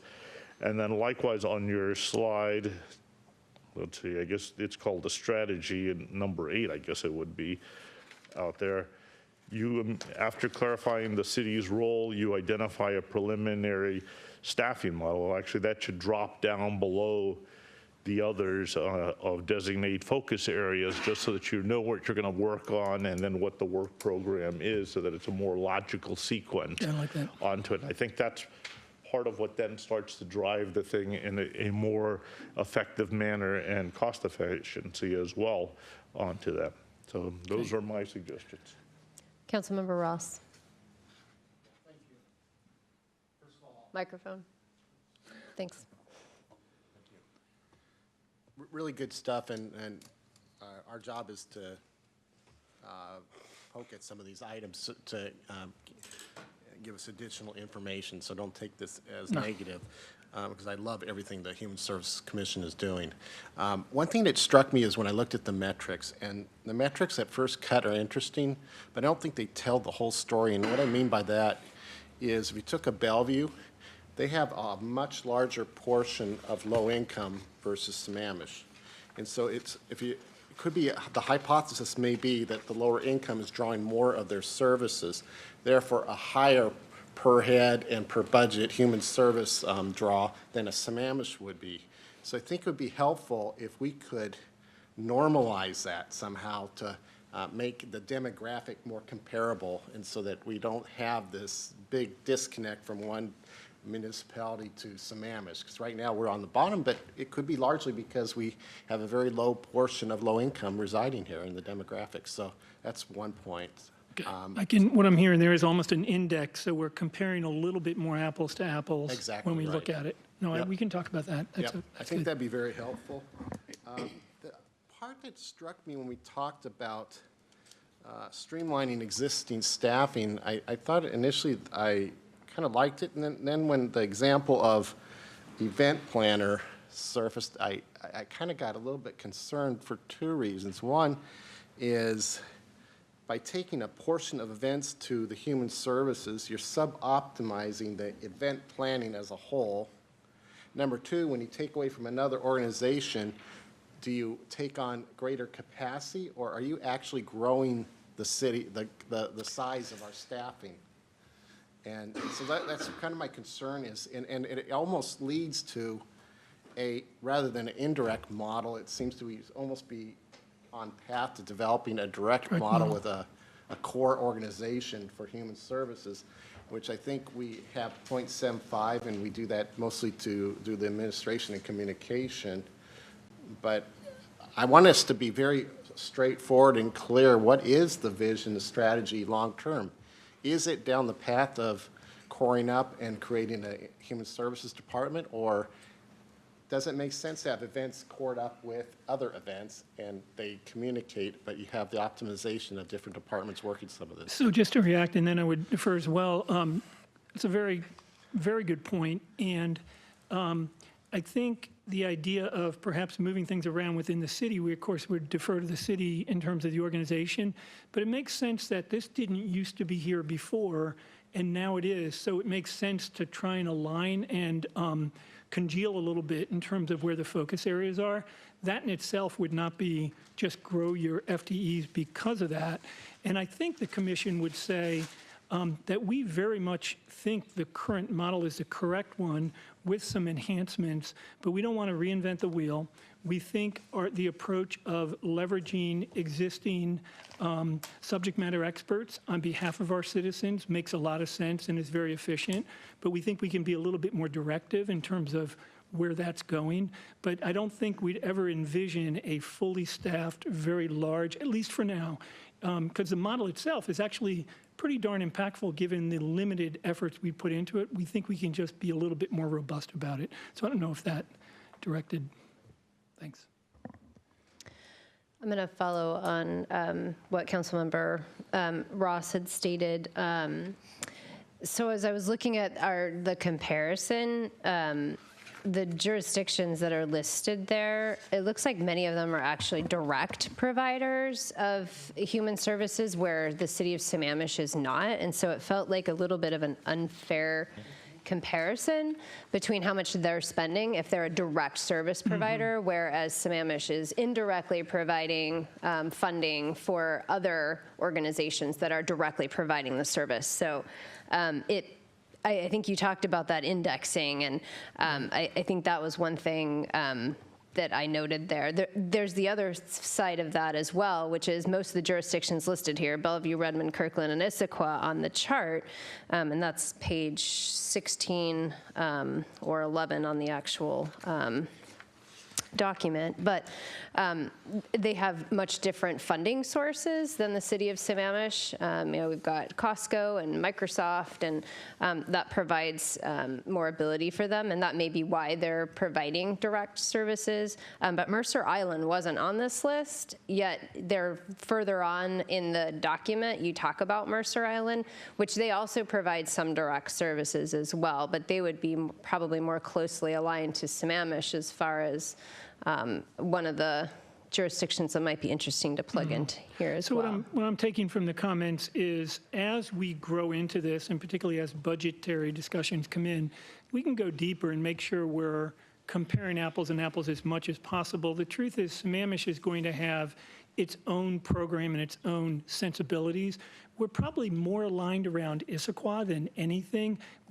Or perhaps Redmond. We've met with many of the different cities, and you're right, we're our own approach, but we'll work hard to make sure we're weaning out the uniquenesses of the comparison so we can get a sense. The truth is we're growing, and we bumped our funding up last time.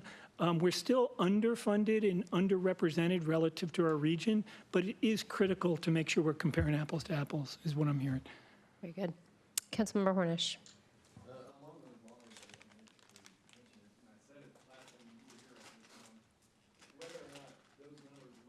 Question for Aaron, who isn't here. That $325,000, whether or not that includes our arch contributions, do you know off the top of your head? I'm going to defer to.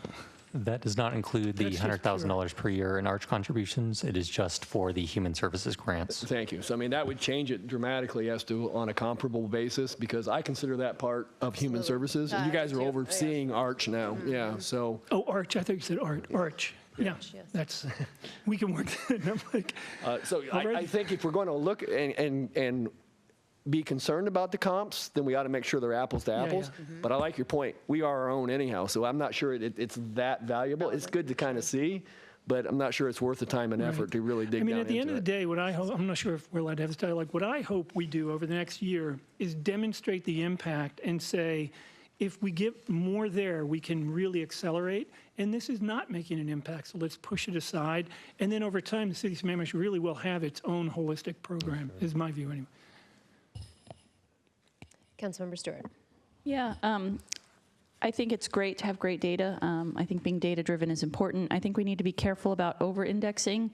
Because we are a fully contract city in this regard, we have to be careful not to look at what the marginal costs are in terms of contracting those things out. We need to make sure that we are paying to sustain those services which are going to be provided by other entities generally outside of our city, and that we're paying our fair share, and that we recognize that maybe part of the reason why we have fewer low-income people living here is because we have zero affordable housing. And so I just want us to be really careful about saying, well, hey, you know what, we can ignore this altogether and we can just drive all the problem people out of town and then we don't have to worry about it at all. I think we have a responsibility as members of this region to make sure that while we take care of the folks in Sammamish first, that we can't be so concerned that we don't spend a penny that somebody from Issaquah or Redmond might get a service, because these kinds of issues don't don't pay attention to those boundaries quite the same, and our kids are going to school with kids from Issaquah and kids from Redmond and kids from unincorporated King County. And so the problems, especially that our youth are facing, really don't know those boundaries, and it's really important that we make sure that we have adequate services on the east side for the youth. Same thing for our folks who are aging, right? We have little affordable housing. We have few options for folks who've lived here their whole lives and want to remain in Sammamish but have housing. So I think it's important that we do adequate comparisons, but that we not be so focused on it that we lose that bigger picture, that if we don't contribute our fair share, that those services will go away and everyone will suffer. And so I just think that's really important. Thank you. I agree. Councilmember Ross. Yeah, a lot of good points, Councilmember Stewart. And I totally agree with the regional concept, where Sammamish is not going to be everything for everybody, and vice versa with the other cities. We do have investment. We provided property for Habitat for Humanity, and none of the Sammamish residents or people from Sammamish live in those houses. So that's doing our part for the region for affordable housing. And I think it's a good thing that we are providing our part to help with regional housing. Issaquah and Redmond have higher density housing available, some potential lower income housing, subsidized housing, that we may not have the topography to provide at the scale that they do. So they're helping in the region providing affordable housing. So those are some of the things we really have to wrestle with, both in Sammamish, and we are different. We have different topography, and we have different access to transit and so on. So I think absolutely an eye on the region for everything when it comes to human services and housing is critical. Yeah. Thank you.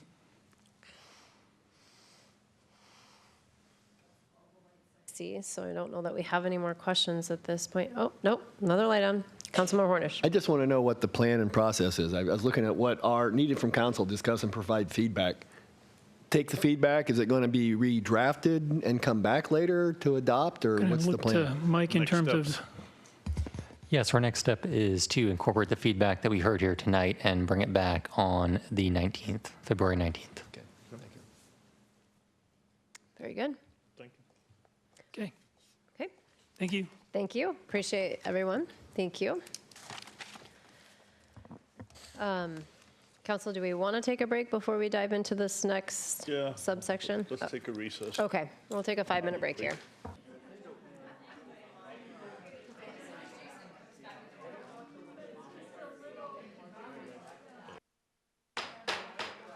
We're back. Okay.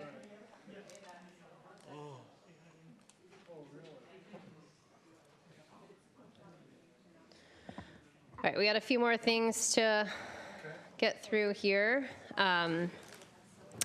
Next is council reports. I have my council report in here, and I think the legislative committee discussion actually will happen later, at least as it pertains to the minimum urban density. That's got its own agenda bill, so I'll skip over that portion. There was some discussion about making the legislative committee a committee of the whole rather than a subcommittee. So I wanted to be able to have that discussion with council. So I guess we can start there, or if Mr. City Manager, if you'd rather tuck this all under legislative committee stuff, we can just hold until. Your pleasure. Okay, well, it's here, so we might as well go. I think, I had a conversation with the deputy mayor on having this be a committee of the whole, especially now since we have lobbyists, and really the council as a whole will want to discuss later on in 2019 what our legislative priorities look like.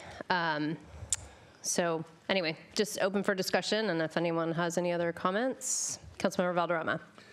Yeah, I mean, historically, the reason the legislative committee exists and is reduced is so that you can meet with your legislators from time to time, whether here in the city or outside at their offices, where you're not allowed to take the 7 to. So, for example, when we're going to Olympia or those, or you have someone coming in on short order. At times we've had Patty Murray or somebody come in and you can't do a public meeting announcement until the legislative committee does it. As far as priorities in that, as we've been talking here and continue to go forward, the legislative priorities are always brought before the council as a whole, and those are the legislative priorities of the council as a whole that are then forwarded and acted upon. So that's the rationale. If we change it, well, I mean, we're still going to all be doing the legislative priorities, but we're still going to have the problem of meeting with legislators as it goes, and that's usually raised at the beginning at the retreat each year is when we do our legislative committees, as we just did. Councilmember Stewart. Yeah, I would say that while I think we can find ways to ensure that the council as a whole gets better updates, the legislative committee right now is meeting weekly, every other week, pretty frequently. Second point, so we're meeting frequently with the with our lobbyists. Again, I think we can probably find ways to better inform and keep everybody up to date in terms of what's happening so that nobody feels like they're missing out on anything. Keep in mind, too, though, that those meetings are open to everyone, so council members are welcome to come. I have, on occasion, attended other committee meetings, so people shouldn't feel like they can't. I guess what I like about it, though, is it is a little bit more of an informal process, so it gives us a chance to have some of those discussions, to talk about different topics, those types of things. So I like the committee structure here, just like for all of our other committees, to be able to kind of dive into that, and I'd hate to see that go away, but I certainly appreciate that there are topics that are coming up that everyone wants to be aware of, and how can we better keep everyone informed and get that information to you. So I'd much rather us try that way before we eliminate the committee than go straight to eliminating the committee. Deputy Mayor Moran.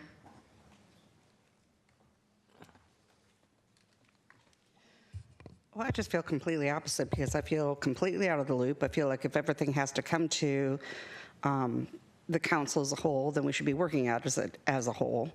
And as far as who to go meet with legislatures, we can easily do that by designated people from here.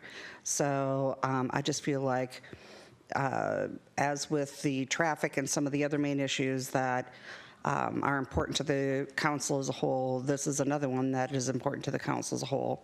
So it should be from a committee as a whole. Councilmember Ross. I was going to say the same thing. I feel a lot out of the loop on the legislative activities. I referenced, for example, the PIC committee that the mayor is on, and she always comes back to the council with what's the position that you want me to bring forward to it. I think the same should be for the legislative committee on any engagement with the legislators. And I think right now we've got so much going on in this realm that I think committee as a whole might be the right size, because it's a super interest for all of the council members, and maybe we compress time, real time, getting that communication real time through a committee as a whole. So I think it's worthy of consideration. Councilmember Ritchie. Thank you. I do think that, unless I'm mistaken, because I sit in on the committee, and if I'm not there, I call in, and I think, as is evidenced by the next one of the agenda items we have coming up here, actually the next agenda item, the minimum density issue. I think we do a pretty good job as a committee of. We get great information from Mike, Mike Sugg, and the staff about what these issues are. And for me, from my view, sitting on this committee, I think we're able to ask questions and utilize the committee time well. And then I don't know I'm sitting here trying to think back what issues have come before the legislative committee that have been discussed and then have come out the other side and not gone to the full council. So while I appreciate that it isn't necessarily I don't want to say it's a waste of time, because I definitely think there's a lot of good conversations that happen on the legislative committee, a lot of good questions to kind of nail down what we're actually trying to get at, and so that we do have something to talk about at the committee of the whole. And to me, it's a good usage of what a committee should be, which is to do those deep dives and try to ask relevant questions, and then our staff kind of comes back to us and says, okay, here's what we've got. Let's talk about these things. Let's let's bring them up in a full committee. So I appreciate the staff's input. My concern would be if we would be moving this to a committee of the whole, we would be getting into a point where we're putting a little bit more pressure on staff to kind of have those answers right away. I don't think it's a good usage of the council's time. We've got a lot of other stuff going on. I think that the lobbyists that we've retained to represent us in Olympia provide us information, and then they provide to the whole council, committee meeting, or hearings in Olympia and committee meetings in Olympia, and those things get passed around. There are no real big decisions coming out of the committee. They are deep dives on the issues. And so that's what I think, at least to my experience, that's what we've been doing thus far. And I think what we plan on continuing to do is getting the information from lobbyists, asking questions, utilizing that hour or plus sometimes of the committee meeting to try to figure out what those are, and then reporting back to the council. So I think it's working pretty well. I'm not sure what the value would be in disposing of the committee and bringing it to the whole in terms of the time we spend as a council. I think it's adding to our agenda when we have a pretty full agenda with a variety of other equally important items. So that's my 2 cents. So I think up until just, I think, this last meeting, these meetings were not public. So the public, we could not go. And that was one issue that I had. And in fact, I'll just say it, attendance at that committee meeting has been a problem. Can you elaborate on that? Yes, Councilmember Ritchie is typically not present. He missed 4 committee meetings in a row. He was on the last one, but prior to that was absent from them. I was able to call in for one of them. And the reason I think committee of the whole may be more appropriate is the meeting that I was on, and Councilmember Stewart, you weren't on that call either, but Councilmember Valderrama was calling for a meeting with Senator Palumbo, and of course we're going to talk about that later, but I was the one that asked that we have that discussion. What call was I not on? I have not missed. You missed a committee meeting. It was the first one. Yes. I didn't get it until the morning of. So I'm just saying that. I'm just clarifying for the record. I was added to the committee. And I'm sorry. Okay. You're not the chair. Okay. We're going to go in order of people talking. I have the floor right now. I'm just saying, Councilmember Stewart, I will give you grace. You had just been appointed to the committee. That is not my point. My point is that there was a discussion there about meeting with a senator who is not one of our legislators about an issue that this council had not taken a position on, and that's why I asked the committee and/or this council to take a position on that Senate bill, because I was concerned that we were going to have the legislative committee meeting with a senator on a bill that very much so impacts this city and have no council position, and that was a huge concern of mine. That was one of the questions that I put in my council report, which is, these were not public meetings in the past. They appear to be now. Are they going to continue to be? Because yes, we could come for those. But if they're not going to be public meetings, then we can't go, and we have never had a committee report aside from, bringing forward our legislative priorities, but this council does not know what is going on in that committee. And so I guess I asked the city manager, are these going to continue to be public meetings where other council members can attend? Because up until the point when I brought it forward, they were not public meetings, and so we could not go. Can I just clarify here really quickly? We have 2 main types of meetings with the legislative committee. We have our regular in-person noticed meetings, which are less frequent, and then we have our every 2-week check-in calls with our lobbyists, which are kind of brief 15, 30-minute updates on things that they've been hearing down in the legislature, and those have not been noticed, as they are just pretty much informal check-in calls. But we have been noticing our regular meetings. We have one tomorrow, and we've had one on Monday. But again, in the past, those have been less frequent. It's mostly been these informal check-in calls. And I think those are of value to the full council. And if we can't be on those calls, then that is part of the point in potentially making this a committee of the whole, which is why I wanted to have the discussion. Councilmember Valderrama. First, a question. Can we do public call-ins then for the updates with the lobbyists? We can. It's a little more process for staff just to develop minutes and do the noticing and whatnot, but it's definitely doable. So we could do that to go forward. Again, to the point that Council Member Ritchie had cited, I don't know of any issue that hasn't been forward. As far as the issue that you mentioned about Palumbo, Senator Palumbo, and Senator Wilcox, that was on the last legislative committee that we were asking to those because there were issues that were coming up on culverts and on that. So that wasn't a new thing. That was a layover from the past legislative committee that was already being asked about. So on that call was just follow-up on were they being scheduled as we had asked in the previous one. Again, to the people missing, I think that we are mentioning that previously that was the first call, that there was a mess on that as the notification.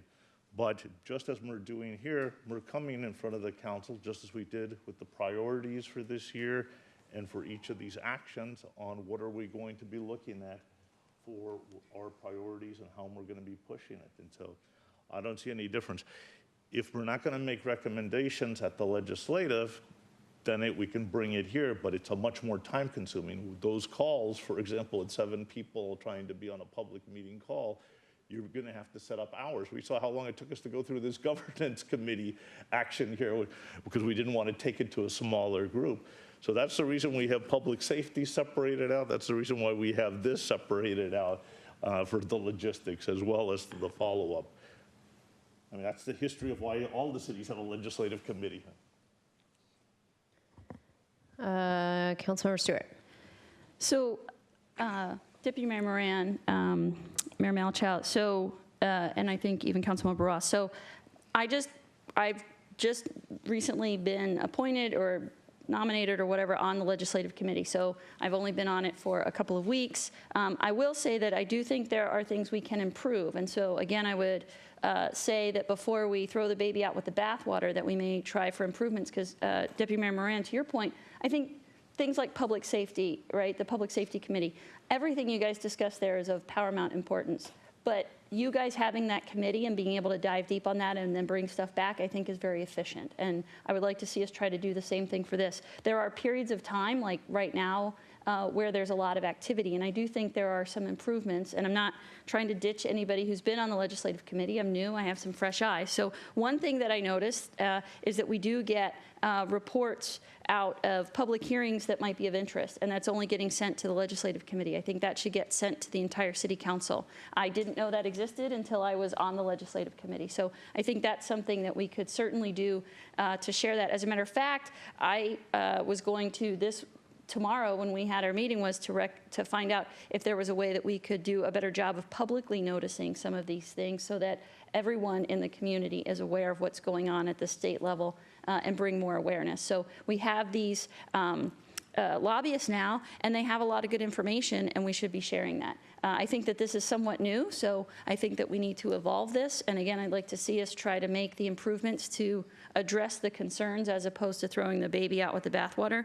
I think that we can look to do a better job of publicly noticing the meetings where we do need to have quick call-ins, and we don't publicly notice those. I think we can do a much better job of providing reports. And so, Councilmember Ross, to your point, I think that we can do a better job of bringing a written summary after every call and getting that out to people so that people are aware and can provide input, and we can bring those questions forward.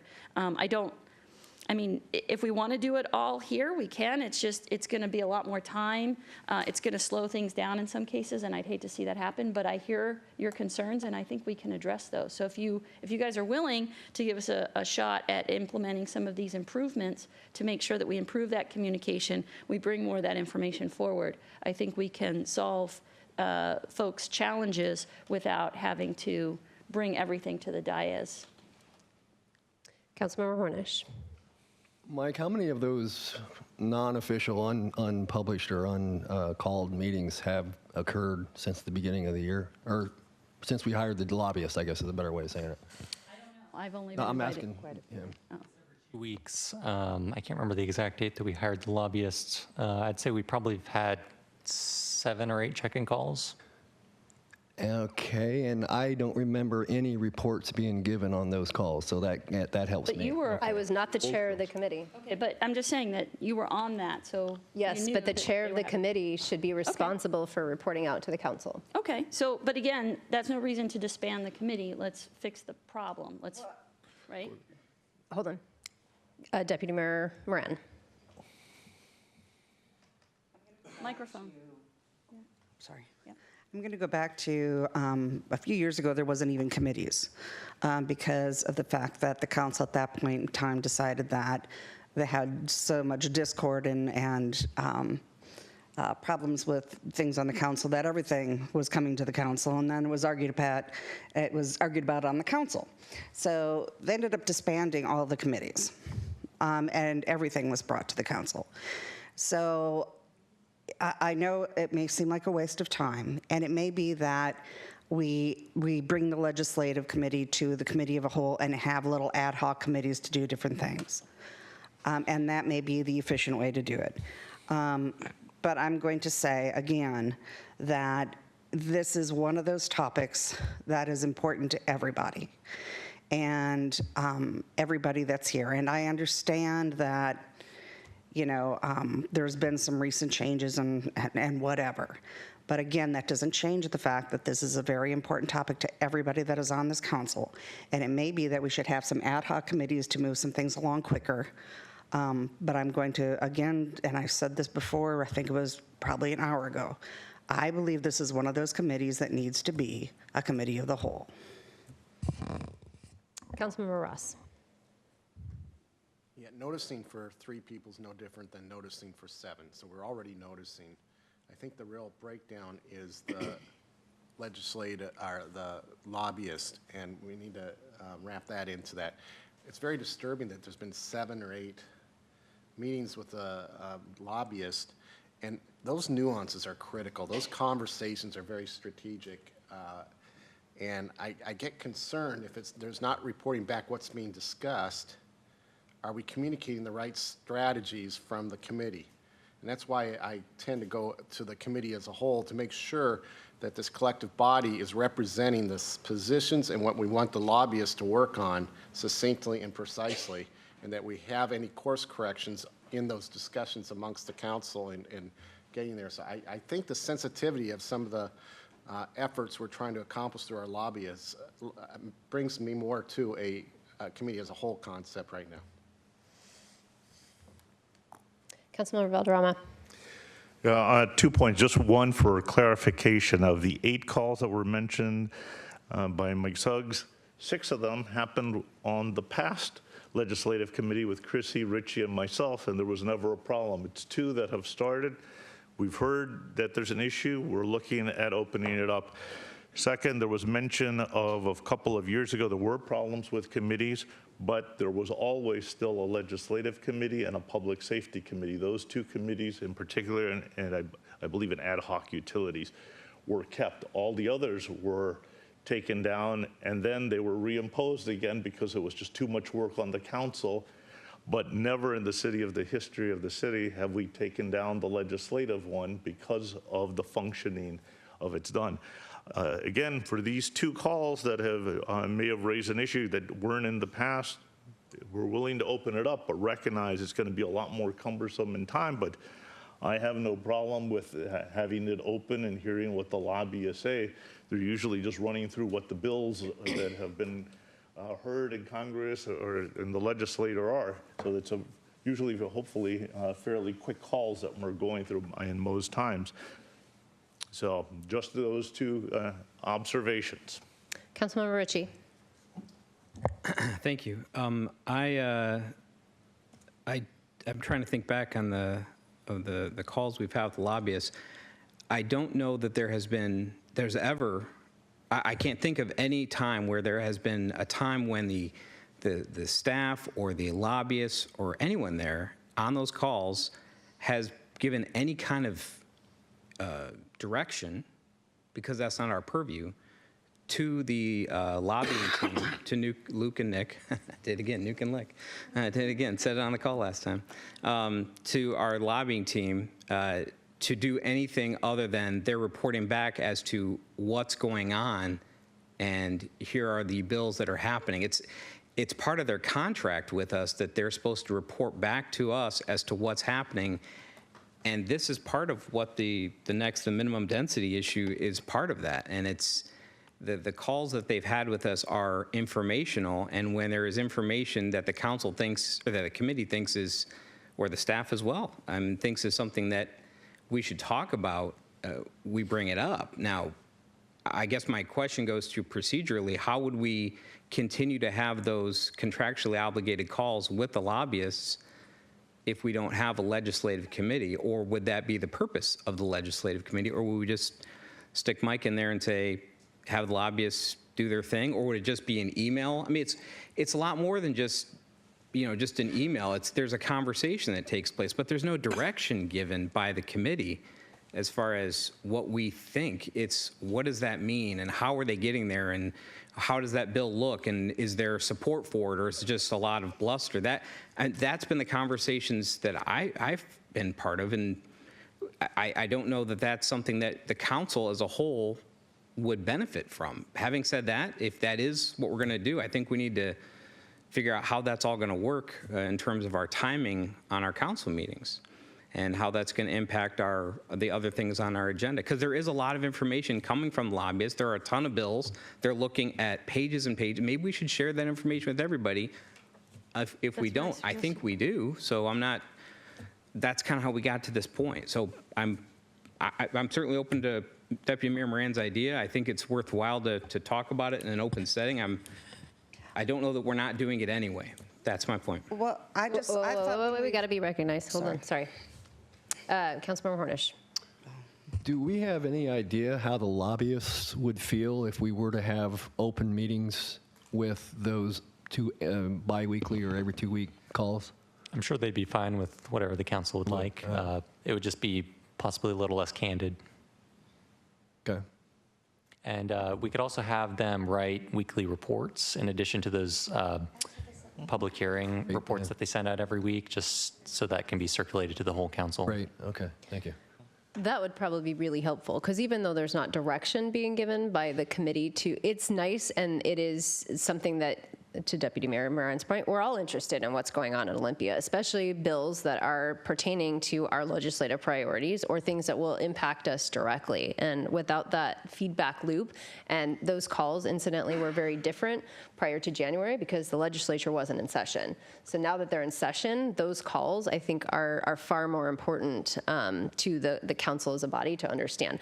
I'm willing to, let the committee continue on, but I think, if somebody can't go and be on one of those calls, please put a call out to full council and say, I can't be on that call, and would somebody else like to listen in? And then, first come, first serve basis, or let, Debbie Beadle deal with it. But to simply not be on a call because there's a conflict or you have another meeting or whatever it is, deprives one other council member of the opportunity to learn. And that's really, the legislative committee provides a lot of information that helps us all grow as council members, that helps us then in turn back into Sammamish. So that would be my recommendation. If we can get them, if that's in their contract that they're supposed to give a written report and they haven't been, then we need to make sure that they're doing that and sending it to the full council so that we understand kind of what's going on. I mean, everything in Olympia is incredibly fluid on a given day. I mean, bills are changed all the time, right? So, to stay up to speed on something, I mean, a Senate bill gets changed like that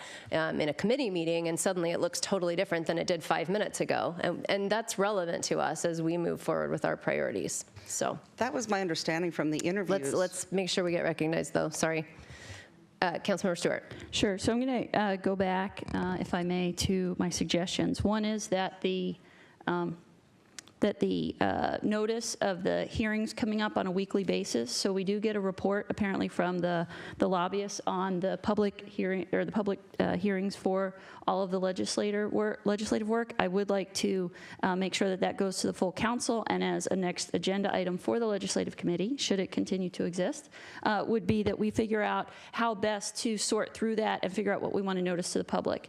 The only reason I haven't suggested that we just put it out publicly is that it's a fairly long list, and it's probably not helpful to the public when it's that long, and we may want to pare that down a little bit more, but we should share all of that with the council. That all of the legislative committee meetings probably should be publicly noticed like other committees, but we figure out what the appropriate way to have the efficient check-ins with the lobbyists, whether they be fully noticed or not, and we take that as an action item and make sure that we let you guys know how we can best do it so that we can stay agile, but still make sure all that information gets shared. And I will personally take on the responsibility to make sure that after every meeting or call we have, whether it be ad hoc or an official meeting, that we get a written report out to the council, and we won't even necessarily wait till the next meeting. We'll get it out to the council as quickly as we can and then have it included as a council report in the next agenda. Are you now the chair of the committee? I'm not, but I can certainly help make sure that happens. I don't have to be the chair because we can all work together. So I'm happy to. Just asking, I don't know who the chair of the committee is anymore. So Ramirez still the chair. And you had one other item, Mayor Malchow, that you brought up that I wanted to include in my list, and I can't remember what it was. Did you have another point on there that you brought up earlier about? I just asked if somebody can't be on the call. Okay. That they please alert the council. Certainly we can. And again, my apologies. I was noticed of the meeting about an hour before it happened, so I did not have a chance to make that call. I don't fault you for that one. Okay. I know you had just been appointed to the committee. Well, I had actually, yeah, I wish I had gotten the notice on that when I had first been appointed, but I'm sure it just slipped Debbie's mind. So we'll make sure we get on that much better, but it's the first one I've missed. Okay. Councilmember Ross. So what I'm hearing is number one, the lobbyists will be able to provide a report to us. They already do, and we just need to share it. Is that what you're referring to? Yeah, we already get a report on all of the public hearings that are coming up. Okay, that's important. Yep. Also, if we keep the committee to have it, Yep. of course, publicly noticed and have some of those calls with the publicly noticed meetings so we all have an opportunity to listen in to those meetings. And so rather than have separate side meetings. And then thirdly, what Mayor Malchow has expressed is very important is let's make sure we have full participation from a committee. And I think it's very important to get others the opportunity when there's an opening to sit in and learn as well. So I think if I'm willing to personally to move forward. Council Member Stewart has impressed me that she's going to make sure that the communication aspect of this is going to be greatly enhanced. So from that standpoint, I'm willing to move forward and let it work. Okay. Councilmember Valderrama. Yes, I am the chair. The minutes are published regularly and timely. In fact, I checked before here. However, we're in the circumstances now that the city is not able to move as quickly on the minutes. I did check on the minutes just a couple of days ago to see if it could be included in here. And so that is in process, as it's always been for each of the committees. So that's not an issue.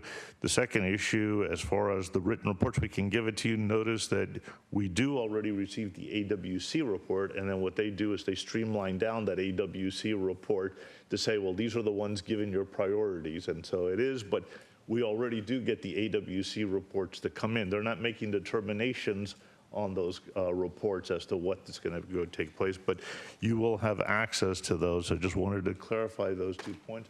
I'm in full agreement with Chrissy on it, and let's go forward and open those up, and if there's an issue, let's address it. Thank you. I guess at last I would note that there is a meeting tomorrow from 9 to 10 a.m. and it is publicly noticed, so any of us can attend that one if you're able. We do need to figure out who is going to be our AWC Action Days rep. So we need one particular council member that will represent the city of Sammamish there. And so I think, I don't know who's down there on that day. I think Councilmember Valderrama is there, Deputy Mayor Moran, is down there, and Councilmember Stewart is down there. So one of the three of you, and all three, my understanding, are registered for AWC. So we need one of you to represent the city of Sammamish for AWC. I'd like to. Okay, so we have two of you that like to. So, When is it? 10 a.m. Early on 10 the a.m. 13th. on the 13th. And I'll be down there the night before, so. I'll be down there the week, unfortunately. okay, so you both want to go. I guess. Can't we both just go? I think that, well, according to the email, we need to have a singular representative. I think you can both attend, but we need a representative for Sammamish officially. I don't know if that's, so. Oh, well, I'm going to attend, but so we're all. Yeah, I mean, the AWC Action Days is open to anybody, but AWC specifically was asking for whoever our representative from Sammamish was, so. Who's there both days? I'm there all 2.5 days. I'll be down there. What's actually that? I'll be down there, what is it, Tuesday? No, I don't know. Monday night, Tuesday, and Wednesday. Well, it goes Or Tuesday night, Wednesday, and Tuesday Thursday, night whatever it is. and all of Wednesday, all of Thursday. Yes, so I'll be down there Tuesday night, Wednesday, and Thursday. And Thursday, yes, likewise. So we'll all be Okay, there. so I think, Whoever gets there first, how's that? Whoever sits down first can be the official rep for Sammamish.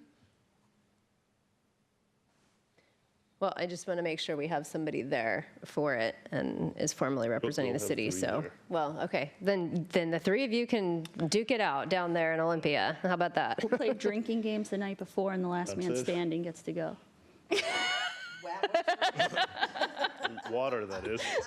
Okay, so back to my council report. There are several bills, be it House or Senate, and I specifically emailed the city manager and Jeff Thomas related to another Senate bill that would alter short plats from 9 to 30, and I asked Jeff, because I was curious about any impacts to Sammamish directly, if any, and I don't know that we landed on what that might be, but I was kind of curious if we as a council needed to take a position, but if we don't have that information relative to us, because I think moving from 9 to 30, what we're going to see in Sammamish is if 30 is a short plat, then everything we're going to have for the most part is going to be a short plat. And there's, my understanding is short plat is a type 2 decision, a long plat is a type 4. So there's more of a public involvement level with a type 4 decision, which would be a long plat. So we're kind of we could be potentially circumventing our public and their involvement in an ability to participate, correct me if I'm wrong, Mike, in the platting process if it's changed from 9 to 30. But just a correction, not we, the state would be circumventing that. Right, but my question is for council is should we be taking a position on that bill knowing that there could be an impact on Sammamish? Now, the alternative is that we can require a type 4, which would go through the hearing examiner for our short plats. And Well, that's what I was going to ask, is can't we just change our we can, Not but that we shouldn't take a position, but is that within our power to change that so that if that It were to is, happen, we yes. can make sure we don't allow that yes, circumvention to happen? we could do that as well. Okay. So, Councilmember Ritchie. Thank you. Why don't we ask our esteemed lobbyists for their input on the likelihood of that bill moving forward and the opportunities for there to be input that we can provide during AWC days next week. I don't necessarily agree or disagree with the city taking a position. However, I definitely think we should be geared towards what's most effective. Taking a position as a council is one thing. Taking a position that we then ask our lobbyists to implement is something a little bit more delicate, maybe has a little bit more, we're asking them to try to, balance things out. So I think that's something we should talk about more at the legislative committee meeting and, try to give a little bit more nuanced answer rather than just a statement that stands out there. And as the mayor said, these bills change all the time. And I think it's important that those bills that are important to us individually, that come up on our individual radars, that we go out of our way to try to pull them out, speak to them, present them to the, maybe email Mike or email the staff or email the committee members to try to highlight that one or two bills that are important to each of us individually that we see as issues that may be relevant to the city. And then we can do that deep dive and then report back and get the input of the lobbyists. I think that's an opportunity for us to try to learn more before we make a grand statement as a city.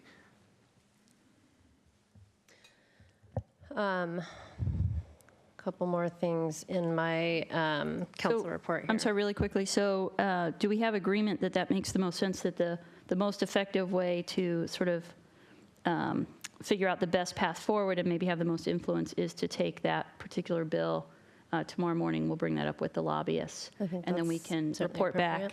Get some information back, too. Yeah, get some information back to Councilmember Ritchie's point. What's the likelihood of it moving forward? How best can we influence it?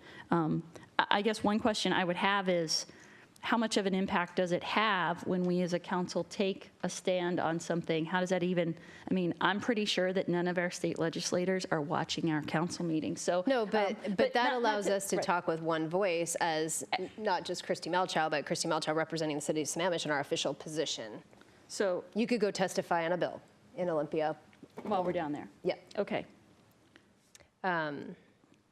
And then I would also suggest Mr. Stickney, who's sitting in our audience here, also emailed us about another bill, I believe it's a House bill, that you may want to run through the lobbyists tomorrow morning as well on ADUs and detached accessory dwelling units, because that is, from my perspective, is once again preempting local control and giving Olympia control over our local jurisdiction, requiring, the city to change our regulations that would allow for ADUs, sometimes 2 ADUs.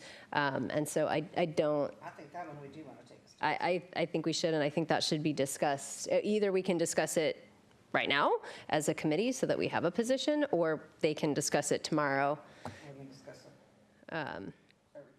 No, we have a Monday meeting. Lobby call tomorrow. We have a lobby call tomorrow, and then we have another meeting on Monday where we can get that information before we go down to lobby days. So, what bill was that? So this one, the first one was 5008. What was the other bill you brought up? Paul Stickney emailed us today. It's a House bill, it's not a Senate bill. Okay. Senate bill, public hearing's the 7th. When's the House bill? Is it even on? I don't know, there is a companion bill in the Senate. I did see that as I was sifting through the legislature today. So there is a Senate and a House bill on ADUs. But So I think we need the bill. I think if you just ask the lobbyists, I would, Mike, maybe you can ping them this evening so they're prepared in the morning and just say, hey, we have some interest in these bills relative to ADUs. I gave a breadth of information in my council report relative to the school impact fee discussion that we had. Councilmember Stewart was also present.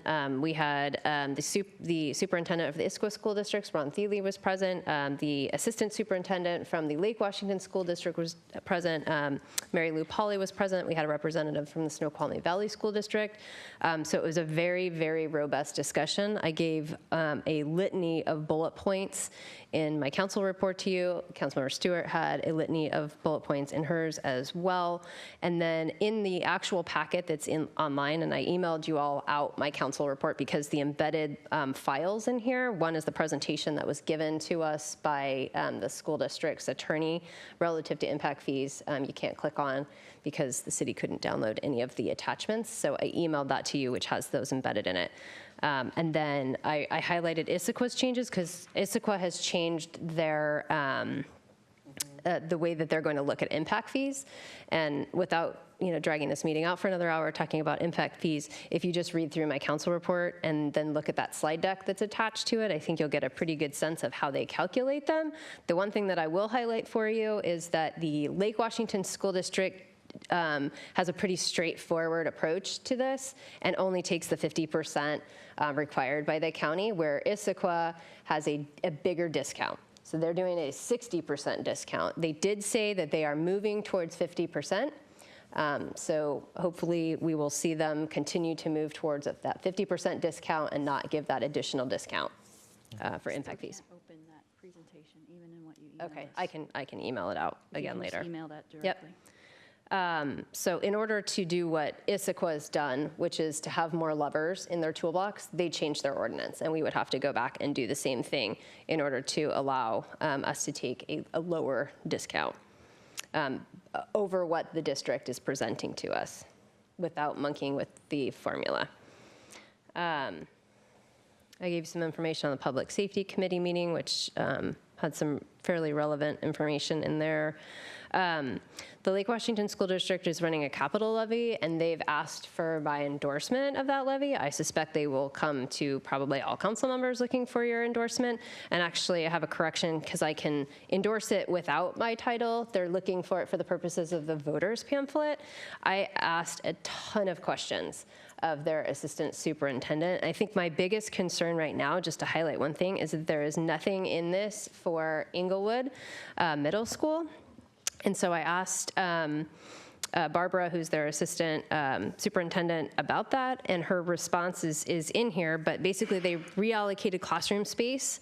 And so Inglewood's current capacity is 1,307, and their enrollment is 1,265. So technically they're not at capacity, but the hiccup that I have is that if you talk to anybody who has kids at the Inglewood Middle School, their reaction is, it's so full. In fact, I had some kids tell me, I met with a Girl Scout troop on Friday, and they said they took out all of our lockers. We don't have any lockers anymore because we can't walk down the halls with the lockers. So they took all the lockers away. And the mom's like, my daughter's carrying a 25-pound backpack because they don't have any lockers. So there's definitely a disconnect between the numbers that the district has and then the sense that the parents and the students have. But embedded in that capital levy is an addition to Rachel Carson Elementary, which I'm not looking at it, but I think off the top of my head gives it 92 classroom seats.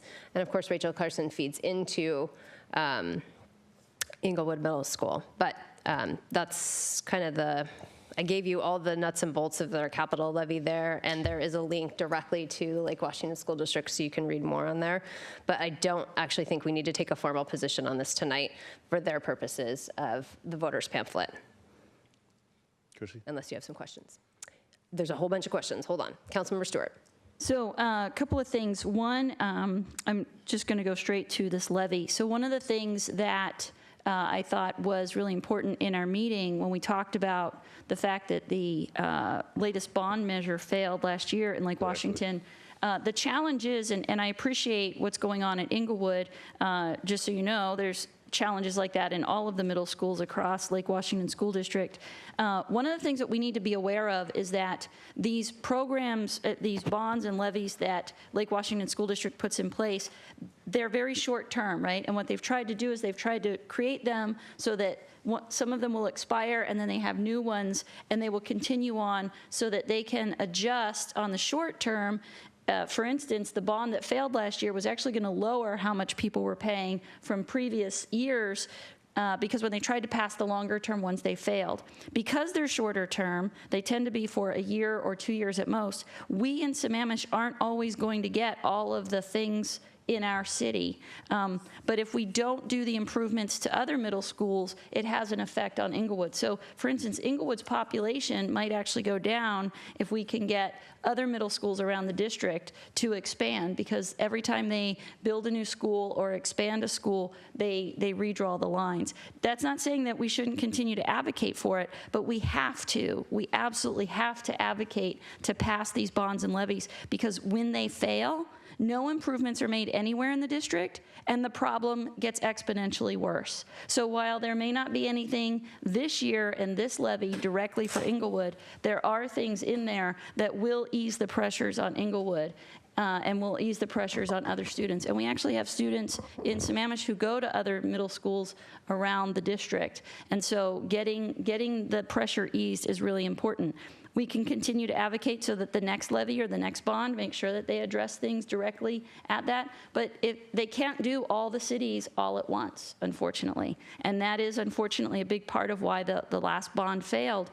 But every time we do that, we just make the problem worse and we just kick the can down the road. That being said, I'm a huge advocate of funding the school districts, the work that they have to go through to get their funding, the multiple funding sources. I'm sorry, I need to interrupt. Oh. Council, remember that there's a statute that prohibits the use of public facilities to advocate for or against a ballot measure. Oh, so we're not allowed to take a position as a council? There is an exception that allows the council to take a collective position, but that has to first be placed on the agenda. Got it. And Okay. there has to be a substantially equal time for opponents to speak. Got it. How do we get something like that on the agenda? I think it would be important to have that. You have three members of the council to put it on, or the mayor. But Okay. all the relevant information is there, is my point, including links. Okay. So in terms of other council reports. Oh, wait, no. Oh, I thought we were. No, we're not there yet. I got a ton of lights on. Hold on. I thought we were going through. Okay. We are, but hang on. Councilmember Hornish. I don't think we need to take a position, even as a council, on the levy at this point. I just don't think I think it's the beauty of going to the voters directly versus a legislative body in between, and they get to choose. Backing up a little bit on the other two bills that we're not going to talk about tonight that was in your report, Mayor Malchow, I want to make sure I understand the process. And I appreciate the concept that we get some feedback from our lobbyists first, which, by the way, I thought we hired the lobbyists to give our view, so we got to make sure they know what our view is. So I want to make sure that on those two, if they are likely to move forward, I would like that they know what our view is. And can we put those on the agenda for February 11th and get feedback from the legislative committee and have a council body to come up with the position as the council? I think that's what we had asked for. Okay. That's what, yeah. Councilmember Valderrama. Yeah, on the school levies, there was, and it was mentioned before, the bond failed and then the levies were in process. And I'd like to see how much overlap is there before the city and the Lake Washington District in the last 12 years, I think, has only passed one levy. All of them have failed because there's a lot of skepticism to the levies, just as a historical perspective. So having the bond fail, we need to make sure that this is not being perceived as some think that it's another way to go back to undo that vote. And so that's just information that the council would be welcoming. And if we could get some of that information just to make sure of that. Thank you. Deputy Mayor Moran. I think that there is enough things out there that we're politically split on, that adding more to the table is just the wrong thing to do. So I personally will back things with the school district because I work there. But I think as a council, I don't think it's a good idea. As far as the going backwards to the legislative stuff, I comment that Councilmember Hornish made of making sure that that the folks know what we think.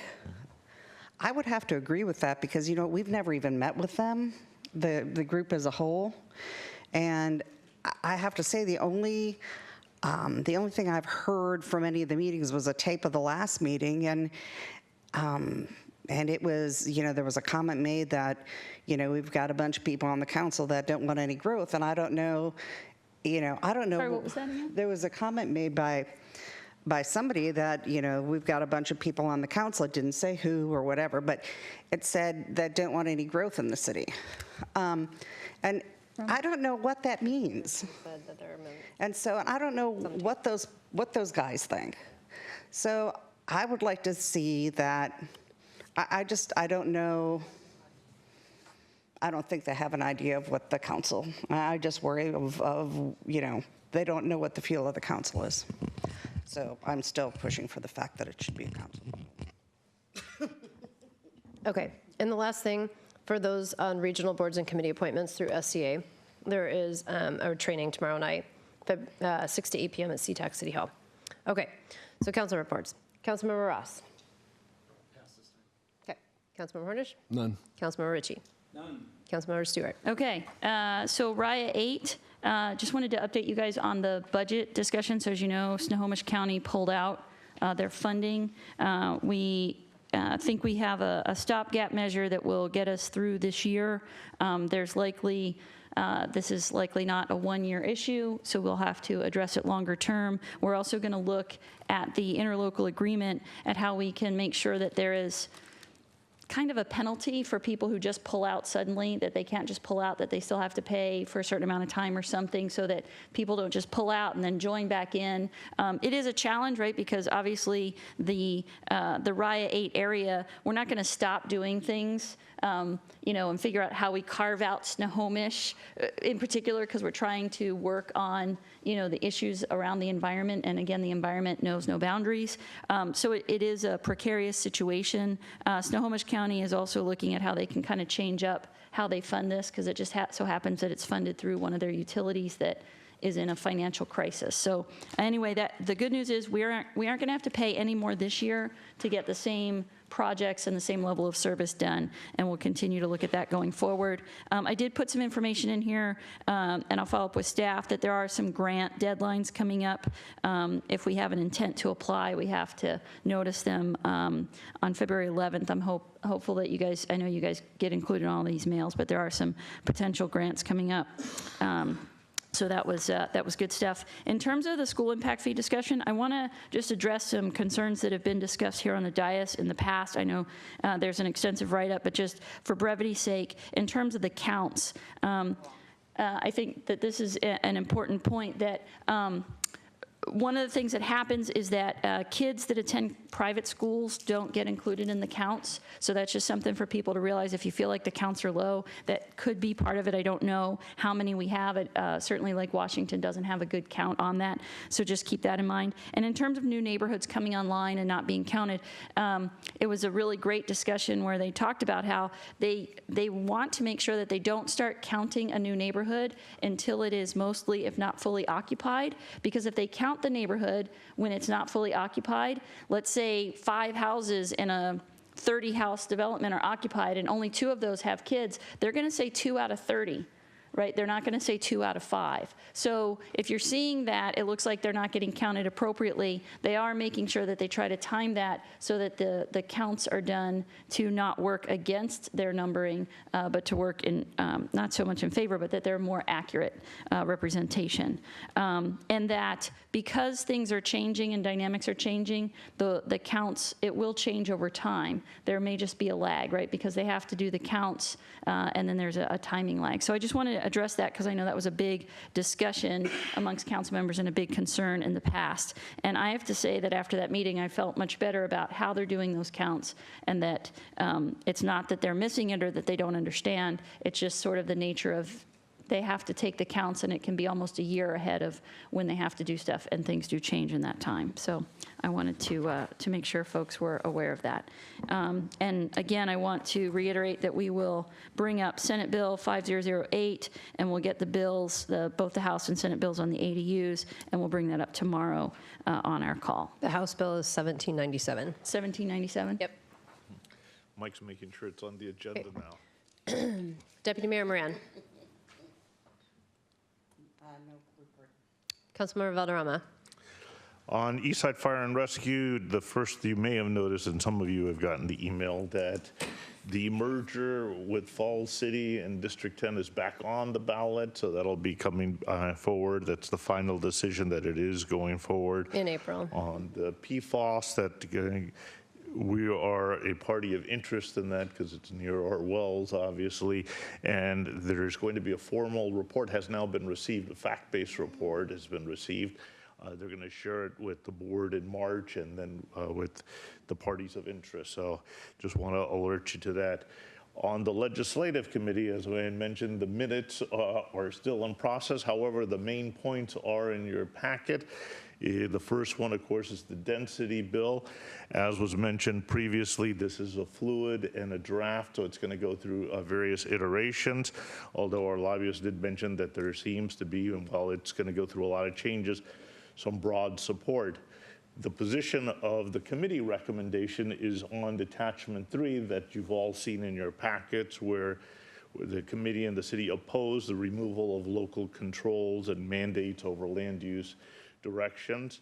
So this is what we would be saying to our lobbyists are hearing, and we want to reconfirm with you all that we believe that any increase in density needs to come with a commitment to increased transit service, that we want to make sure that they understand that a blanket approach is not applicable for here in Sammamish because of our unique circumstances.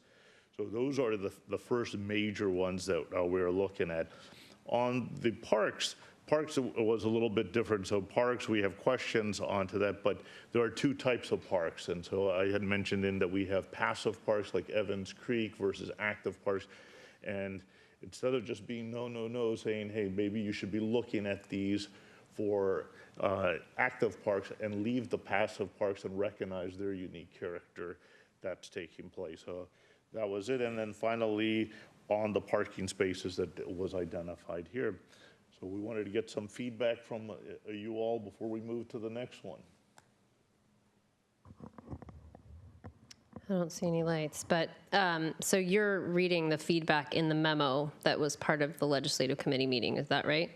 This is a summary of the legislative committee meeting. So, no, I meant the points relative to this bill specifically, though. Well, those, So that's what we discussed, so he was just giving a recap. Okay, so, I mean, it's feedback, and I guess my question would be, do we as a council then need to cement this feedback as being the formal position of the city? So, That's what we're providing it for. Councilmember Ross. Oh, You answered my question. okay. I think, as far as number 2 goes, I'm sorry, what do you mean by number 2? under feedback, because that's what basically Councilmember Valderrama just ran through, which was the, Under feedback.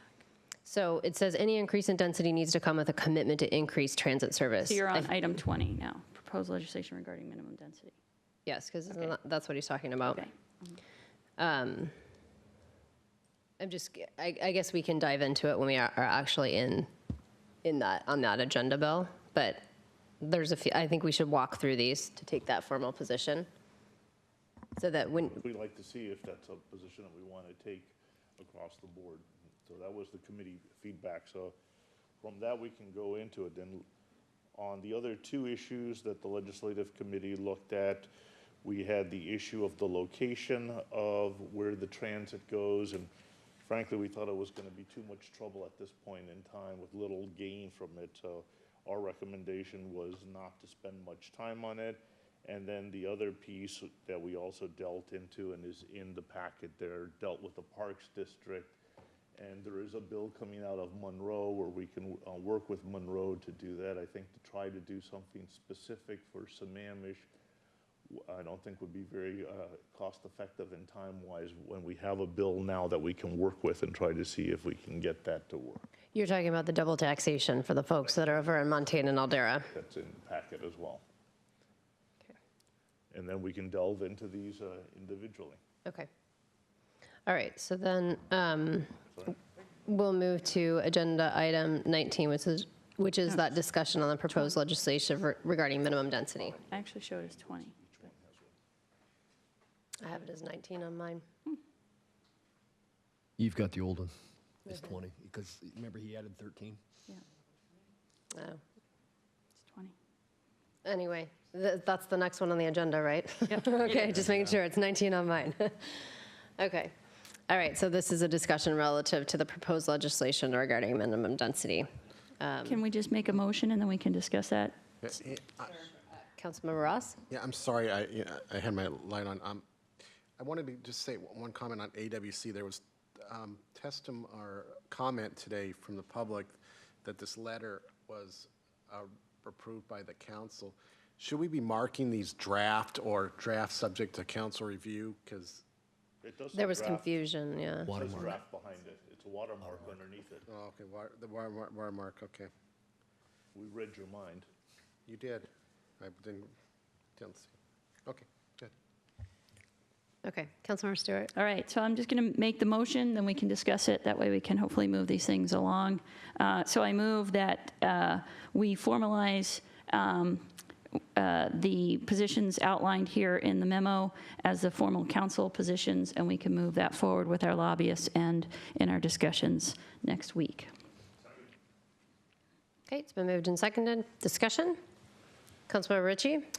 Yeah, so I had a chance to correspond with Senator Palumbo on this, and this is one of those bills that is intended as, according to him, and I think it makes sense given how the legislative process works down Olympia, that this is one of those bills that does require our input. It does affect Sammamish. It affects potentially affects all of the cities in the state. From corresponding with him, I think the intent is to create a vehicle to create discussion. So I'd be in favor of voicing our opinion now, and I think the way the committee came up with its position is sound. It does appear this is kind of a blanket application, and that Sammamish does have some unique qualities to it that we would hope would not have that blanket application applied to it. I think that it's appropriate that we speak out through the AWC and that we, as a city, take a position and that we, if at all possible, speak with one voice on this issue so that that is imparted to our state legislators when this does come up in the Senate hearings and in the committees, and that at our meetings next week with our legislators and with Senator Palumbo, that we can have a position that is as unified as possible. Again, at our committee meeting, we did kind of go through everything, and there's a lot of issues associated with this bill that I think are, you know, it's like any bill. This is a beginning negotiating point, and I don't know that, I think there's questions as to whether or not what cities this is going to apply to, what population, you know, geographically. I think all those are still in flux, but I, again, still think this is something we should take a position on as our city so that we have, because it would affect us potentially, we should make our position clear. So I want to thank Mike Sugg for putting that together for us. Yeah. Councilmember Stewart? Yeah, I just want to, for the record as well, and I know that that gentleman left, but it is not my understanding that anywhere in this bill would it require any taking of anyone's land. So that one gentleman was very upset that if we increase the density, that somehow he was going to lose his house. I think that's because I think I understood where he was coming from, which was if you take someone's R1 and you make it R6, you've now just increased the value of the land, and he was concerned about being priced out because property taxes were going to rise. Okay, well, but he used eminent domain specifically in his comments. So I just want to make sure that I don't have any understanding that there would be anything like that. I realize that there would be potentially an increase in value, maybe not over the long term, but possibly in the short term. So I just wanted to address that. So yeah, I don't know if I assume everybody's had a chance to read through the 5 points. Again, it's a big bill. There could be a lot of points we make. I think it's important that we get crisp on what our response is, and we don't, so that we can kind of have those conversations. So it's not that we wanted to gloss over anything, but we just wanted to kind of get to what we thought were maybe the salient points as we have these conversations. Councilmember Ross? I think that our feedback is yes or no. The reason I say that is trying to provide feedback how to improve the bill is going to be non-productive from my perspective, because this is clearly the state taking over the local municipalities' ability to plan their own development. And that alone is why this bill should be soundly rejected by this council. That's item number 1, right, on our feedback. I'm going to go where Councilmember Ross just went, which is, but we do talk about that we oppose the bill, but then number 2 talks about any increase in density needs to come with the commitment to increase transit service. So it's like we're trying to make an amendment for the bill. And my only feedback relative to that is that I don't have a problem with density if we get increased transit, but I think there has to be bookends around where that is, right? We get increased transit and we put higher density out on Southeast 20th by the Sammamish Animal Sanctuary. It doesn't do any good. So it needs to be tethered to where transit facilities are, not just anywhere in the city.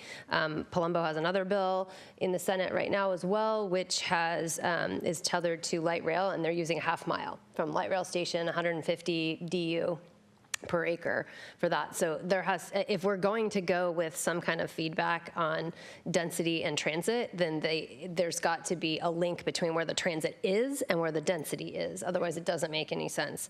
But I do understand where Councilmember Ross is going, which is giving up local control to Olympia is not anything I'm interested in. Absolutely. Deputy Mayor Moran.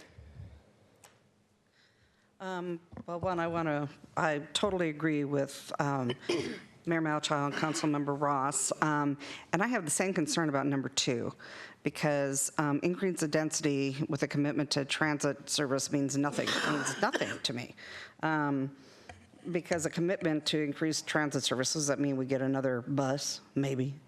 I mean, what does that mean? I want more than a commitment. What are you going to give me? So that... That's good feedback. I just want something more there. Express bus service. And I think what you're saying is it needs to be proportionate with the increase in population. Councilmember Valderrama. Oh, excuse me, sorry. Councilmember Hornish. In my view, I think we're on the right track to oppose the bill in general, but I have problems with two because number one says we oppose it, but number two says it's okay. Yeah. It's counterintuitive. So I would make an amendment to the motion to delete item number 2, and then as amended, I would support it. I'm not going to add this to the amendment, but I think we could also say we think the GMA does a good enough job as is right now to manage the growth. But to mandate it, I think, is way over the top. I'll second the amendment. Okay, so now we have discussion on the amendment, which is the removal of item number 2. Councilmember Valderrama. Well, no, I was just going to concur with what's been said both. I mean, we've all... We got to speak to the amendment, though. And the tethering of it to proportionality, I think those are good recommendations. I think that is something that they've got to understand as we're going to continue to be expected to take more growth here, that the state should be fulfilling its requirement of transit that was part of the original GMA. Okay, Councilmember Stewart. I'm going to propose an amendment to your amendment, just because it's so much fun to do that. I think what we can do is in item number 1, where we say the city opposes removal of local control over its land use decisions. The city suggests revising the draft to incentivize rather than mandate minimum density. I think that's where we could add something like, for example, providing increased transit proportionate to the increased population with any increased density, as kind of an example of that incentive, so to speak. I need you to say that and what it's actually going to say, because I didn't catch at the end of number 1, fingers are where it says the city suggests revising the draft to incentivize rather than mandate minimum density. For example, providing increased. Can't type that fast. Revises the draft to incentivize. Sorry. Well, that's already in here. So all you have to do is add, for example, providing transit, increased transit proportionate to the increase in population.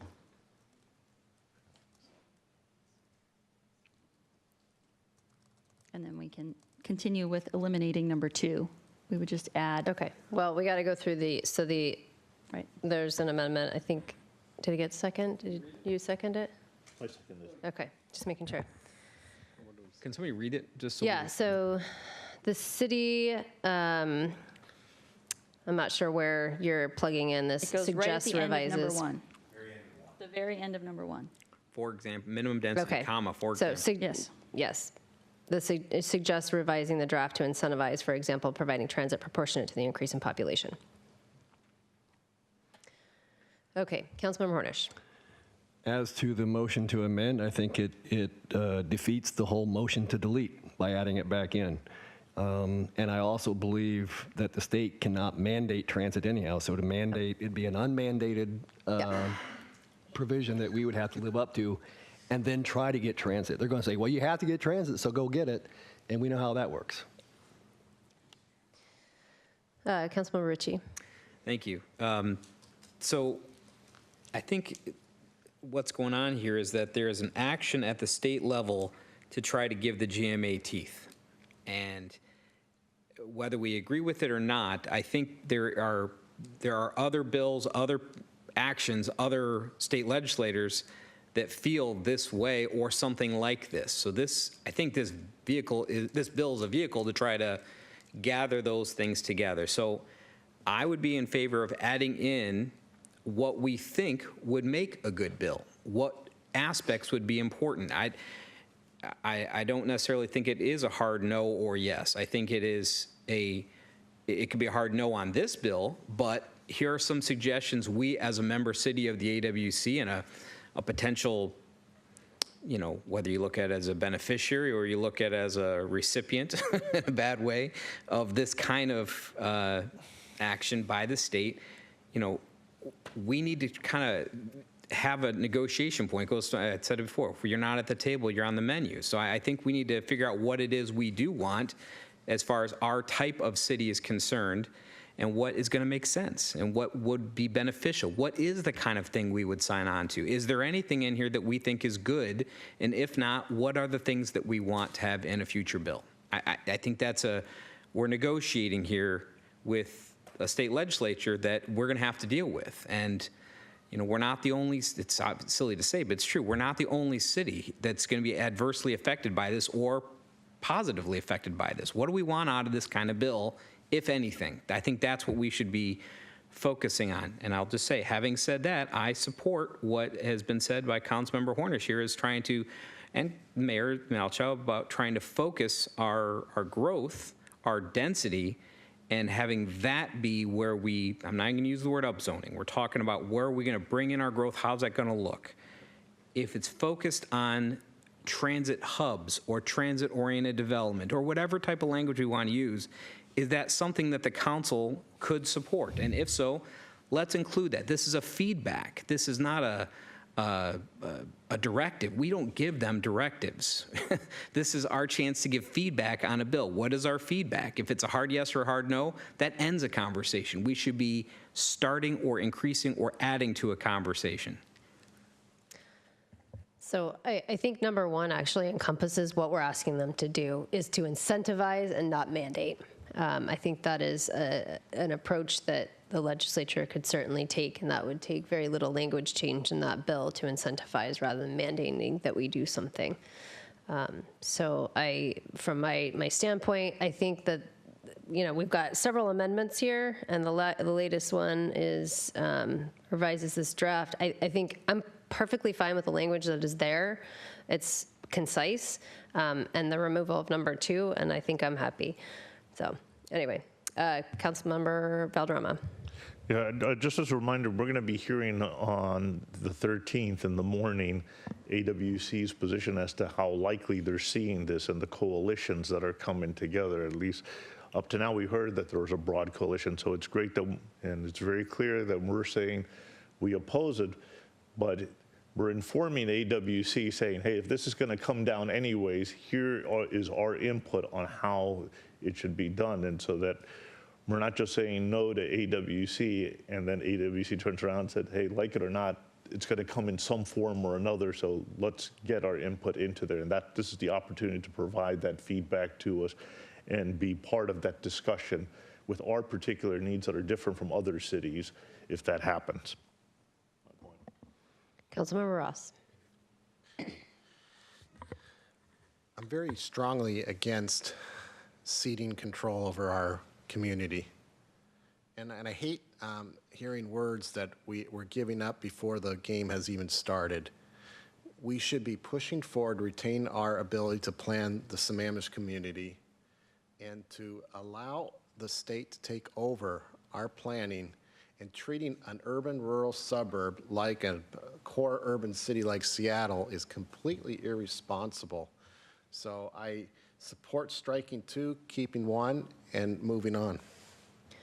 So I just want to remind the council, we are supposed to be talking about the amendment on the floor, which is the language that Councilmember Stewart provided, which is to add on to number 1, suggest revises to the draft, incentivize, for example, providing transit. So, yes, please. Call the question? Okay. Call the question, whatever. So we are voting on the amendment, which would add language to number 1, which says that suggests revises the draft to incentivize, for example, providing transit proportionate to the increase in population. All those in favor, please raise your hand and say aye.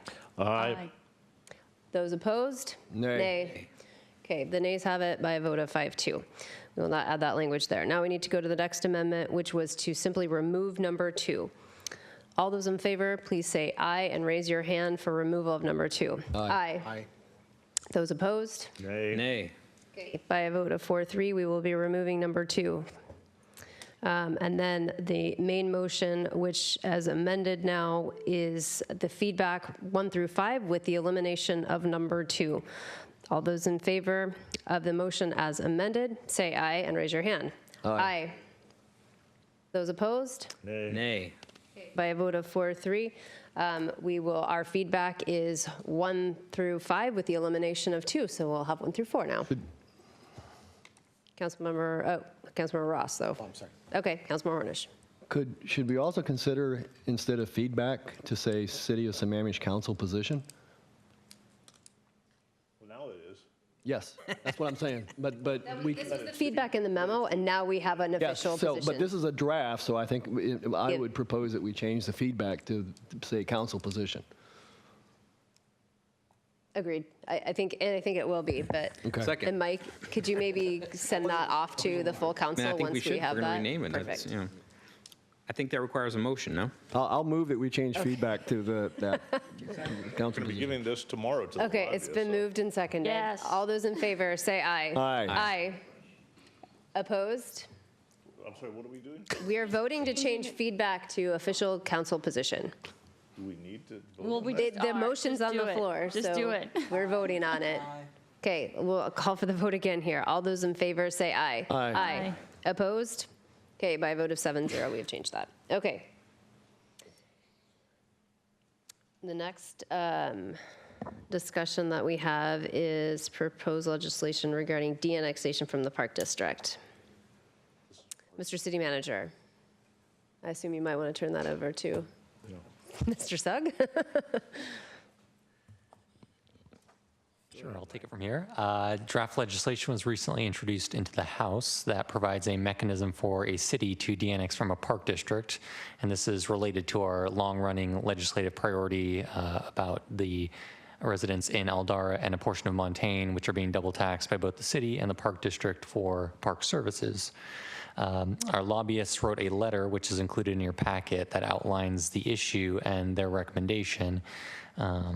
And we are looking for council direction to determine whether the legislation is suitable as it is currently drafted in your packet, or whether you would suggest changes. And so in short, our consultant's recommendation is to work with the bill's sponsors and proponents to add a more councilmanic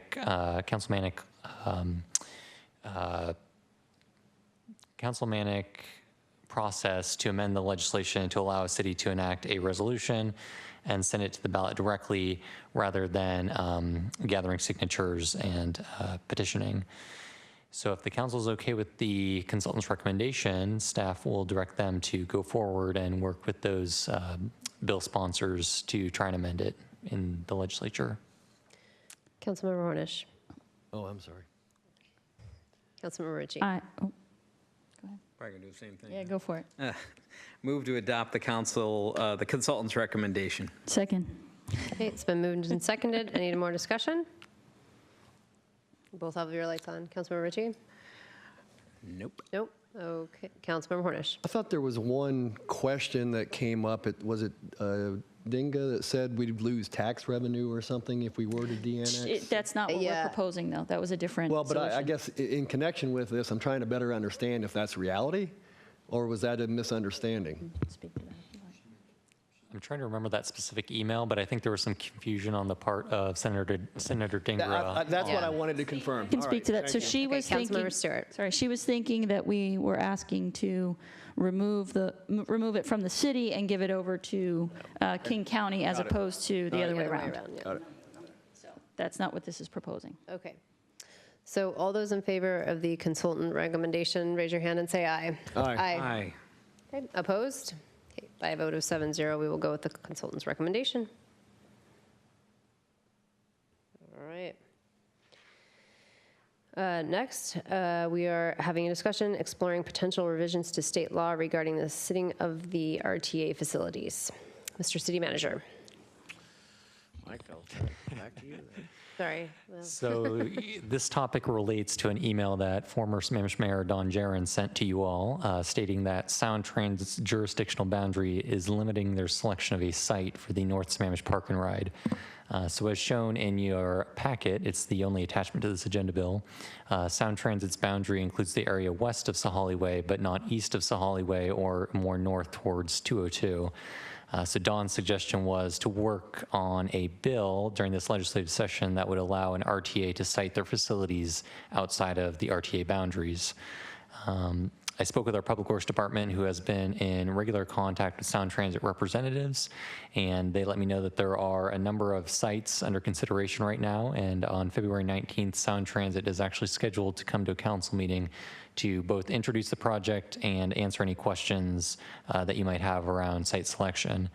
One of the other challenges with this proposed legislative change, is the time requirement. So the state legislature requires that all bills pass out of their respective committee by February 22nd, which is 17 days from now. And our lobbyists feel that would be a significant challenge to address such a policy change with a lead time of many months, let alone 17 days. So tonight we're looking on council's direction as to what they'd like to do with this topic. I appreciate that the committee took up the topic, considering that former council member and former mayor Gerand suggested this. But I think, and I know you all saw my response back to Don Gerand, which is, it seems really counterintuitive to sit the facility way down Sahali when I'd prefer to save the trips on the plateau and have it in a more central location. I just think that makes a heck of a lot more sense for our jurisdiction. So anyway, Councilmember Stewart. Sure. So a couple things that we did discuss. One was the timing, that there's almost zero chance we could get this passed this legislative session, if it passed at all. There are a number of challenges with this, and I'll circle back to that.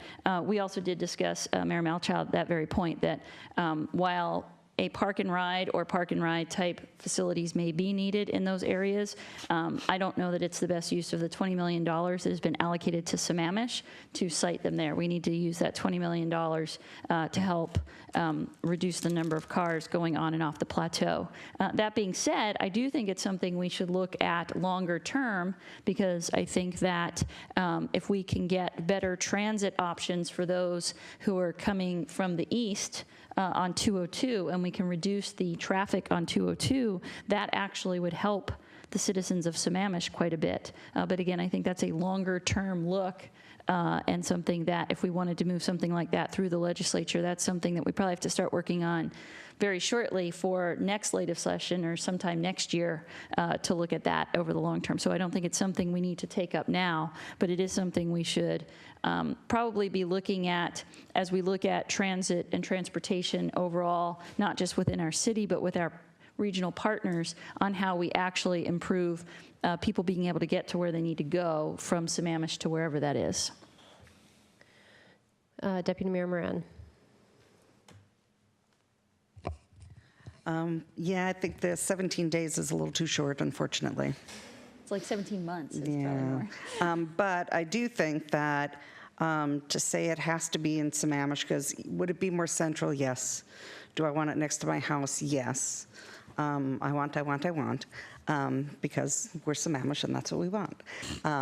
But you know what, it may be that the Redmond Falls City Road area may be the best place for it. It may be that if we can get all those trips, we could, 202, we could get the state to play ball with us and we get that whole area down there fixed. It may be that may be a good siting for it. I think it's worth the thought. So rushing through that decision, I don't think is necessarily a smart idea either. Okay. Do you need us to take a formal position on this, or just? I think that you've got the direction. No, I think we have direction. Okay, very good. All right. So we'll move to the city manager's report. Mr. City Manager, you can't pass that one off to Mike Sugg, sorry. Well, I could. It's pretty good. Yeah, he's on a roll tonight. I just really need to mention one item to you, and that's the retreat. It is scheduled for Friday night and Saturday morning. I will indicate long-range weather forecast indicates it's supposed to dump snow again on Friday night. Oh. Well, they called for dusting this time, so I'm sure we won't get anything on Friday. This one was. They're talking about Friday maybe heavier than what we got the other day, so who knows. But if that occurs, are you still interested in going forward? There's a good chance a lot of staff members will not be able to get here on Saturday morning. I don't even know if all of you can do I that on Saturday morning. I think if we don't have staff members here that are pertinent to having a more robust conversation, I'm not sure it will make sense, but I don't know that we're going to know if it's going to snow until it snows, Yeah, right? I think we got to go So, forward and yeah, play it I by think, ear. yeah. Okay, just want to make sure. I'm within walking Unless we get distance. The stuck other here, in thing, which case you Saturday's did done. notice transportation modeling on, when we talk about transportation, we're going to show you some of the more minor fixes that we can look at that may be able to make the model work in regards to Sahali. If not, and again, I think if we had some money, we could run some modeling figures and really look at what that does, again, with some assumptions. And so I'll talk to you a little bit more about that, and then we'll decide where to go. Once we do that, if those modeling numbers come back and they do not work, then we either have to talk about a bigger fix or we need to talk about the model, because your options are pretty well run out at that point. So, but we can have that conversation this coming weekend. Oh. Councilmember Hornish. So I just want to make sure I understand what you're talking about is modeling improvements that would then go on to the tip that would be within the 6 years Right. to allow, okay, Right. just wanted to make sure. And again, that way we would have a program that I think hopefully will work. You may or may not, you may change your mind before that 6 years over, do other things, but at least I think that would give us a path forward, and hopefully we can still do that within the 1.1, 1.4 that we have set, but we won't know that until we really take a look at it. Councilmember Stewart. I would love to see additional or recommendations to agenda format. That was item number 4 on your report, talking about the agenda format. Yes. So I would be interested, I don't know if others are. I don't want to make you do it if there's not enough people interested in looking Agenda at other format? agenda formats. But if there are ways to streamline how our agendas are, that would be very cool. Especially because you said you might be able to do it in a way that makes it easier for staff. So I say anything that makes staff's job easier, we should You would like consider. us to experiment with that, we can bring you back the changes we'll need to in your policy so that we can go forth with that. Are you guys okay with that? I do have a quick question. We got a memo out on that detailed the timeline for recruitment of the city manager. Yes. And it sounds like there were quite a few applicants, and I know they said it's very fluid, and over the course of time, people may drop off. Is council ever going to see any of these before they whittle that whole list down, or we will not?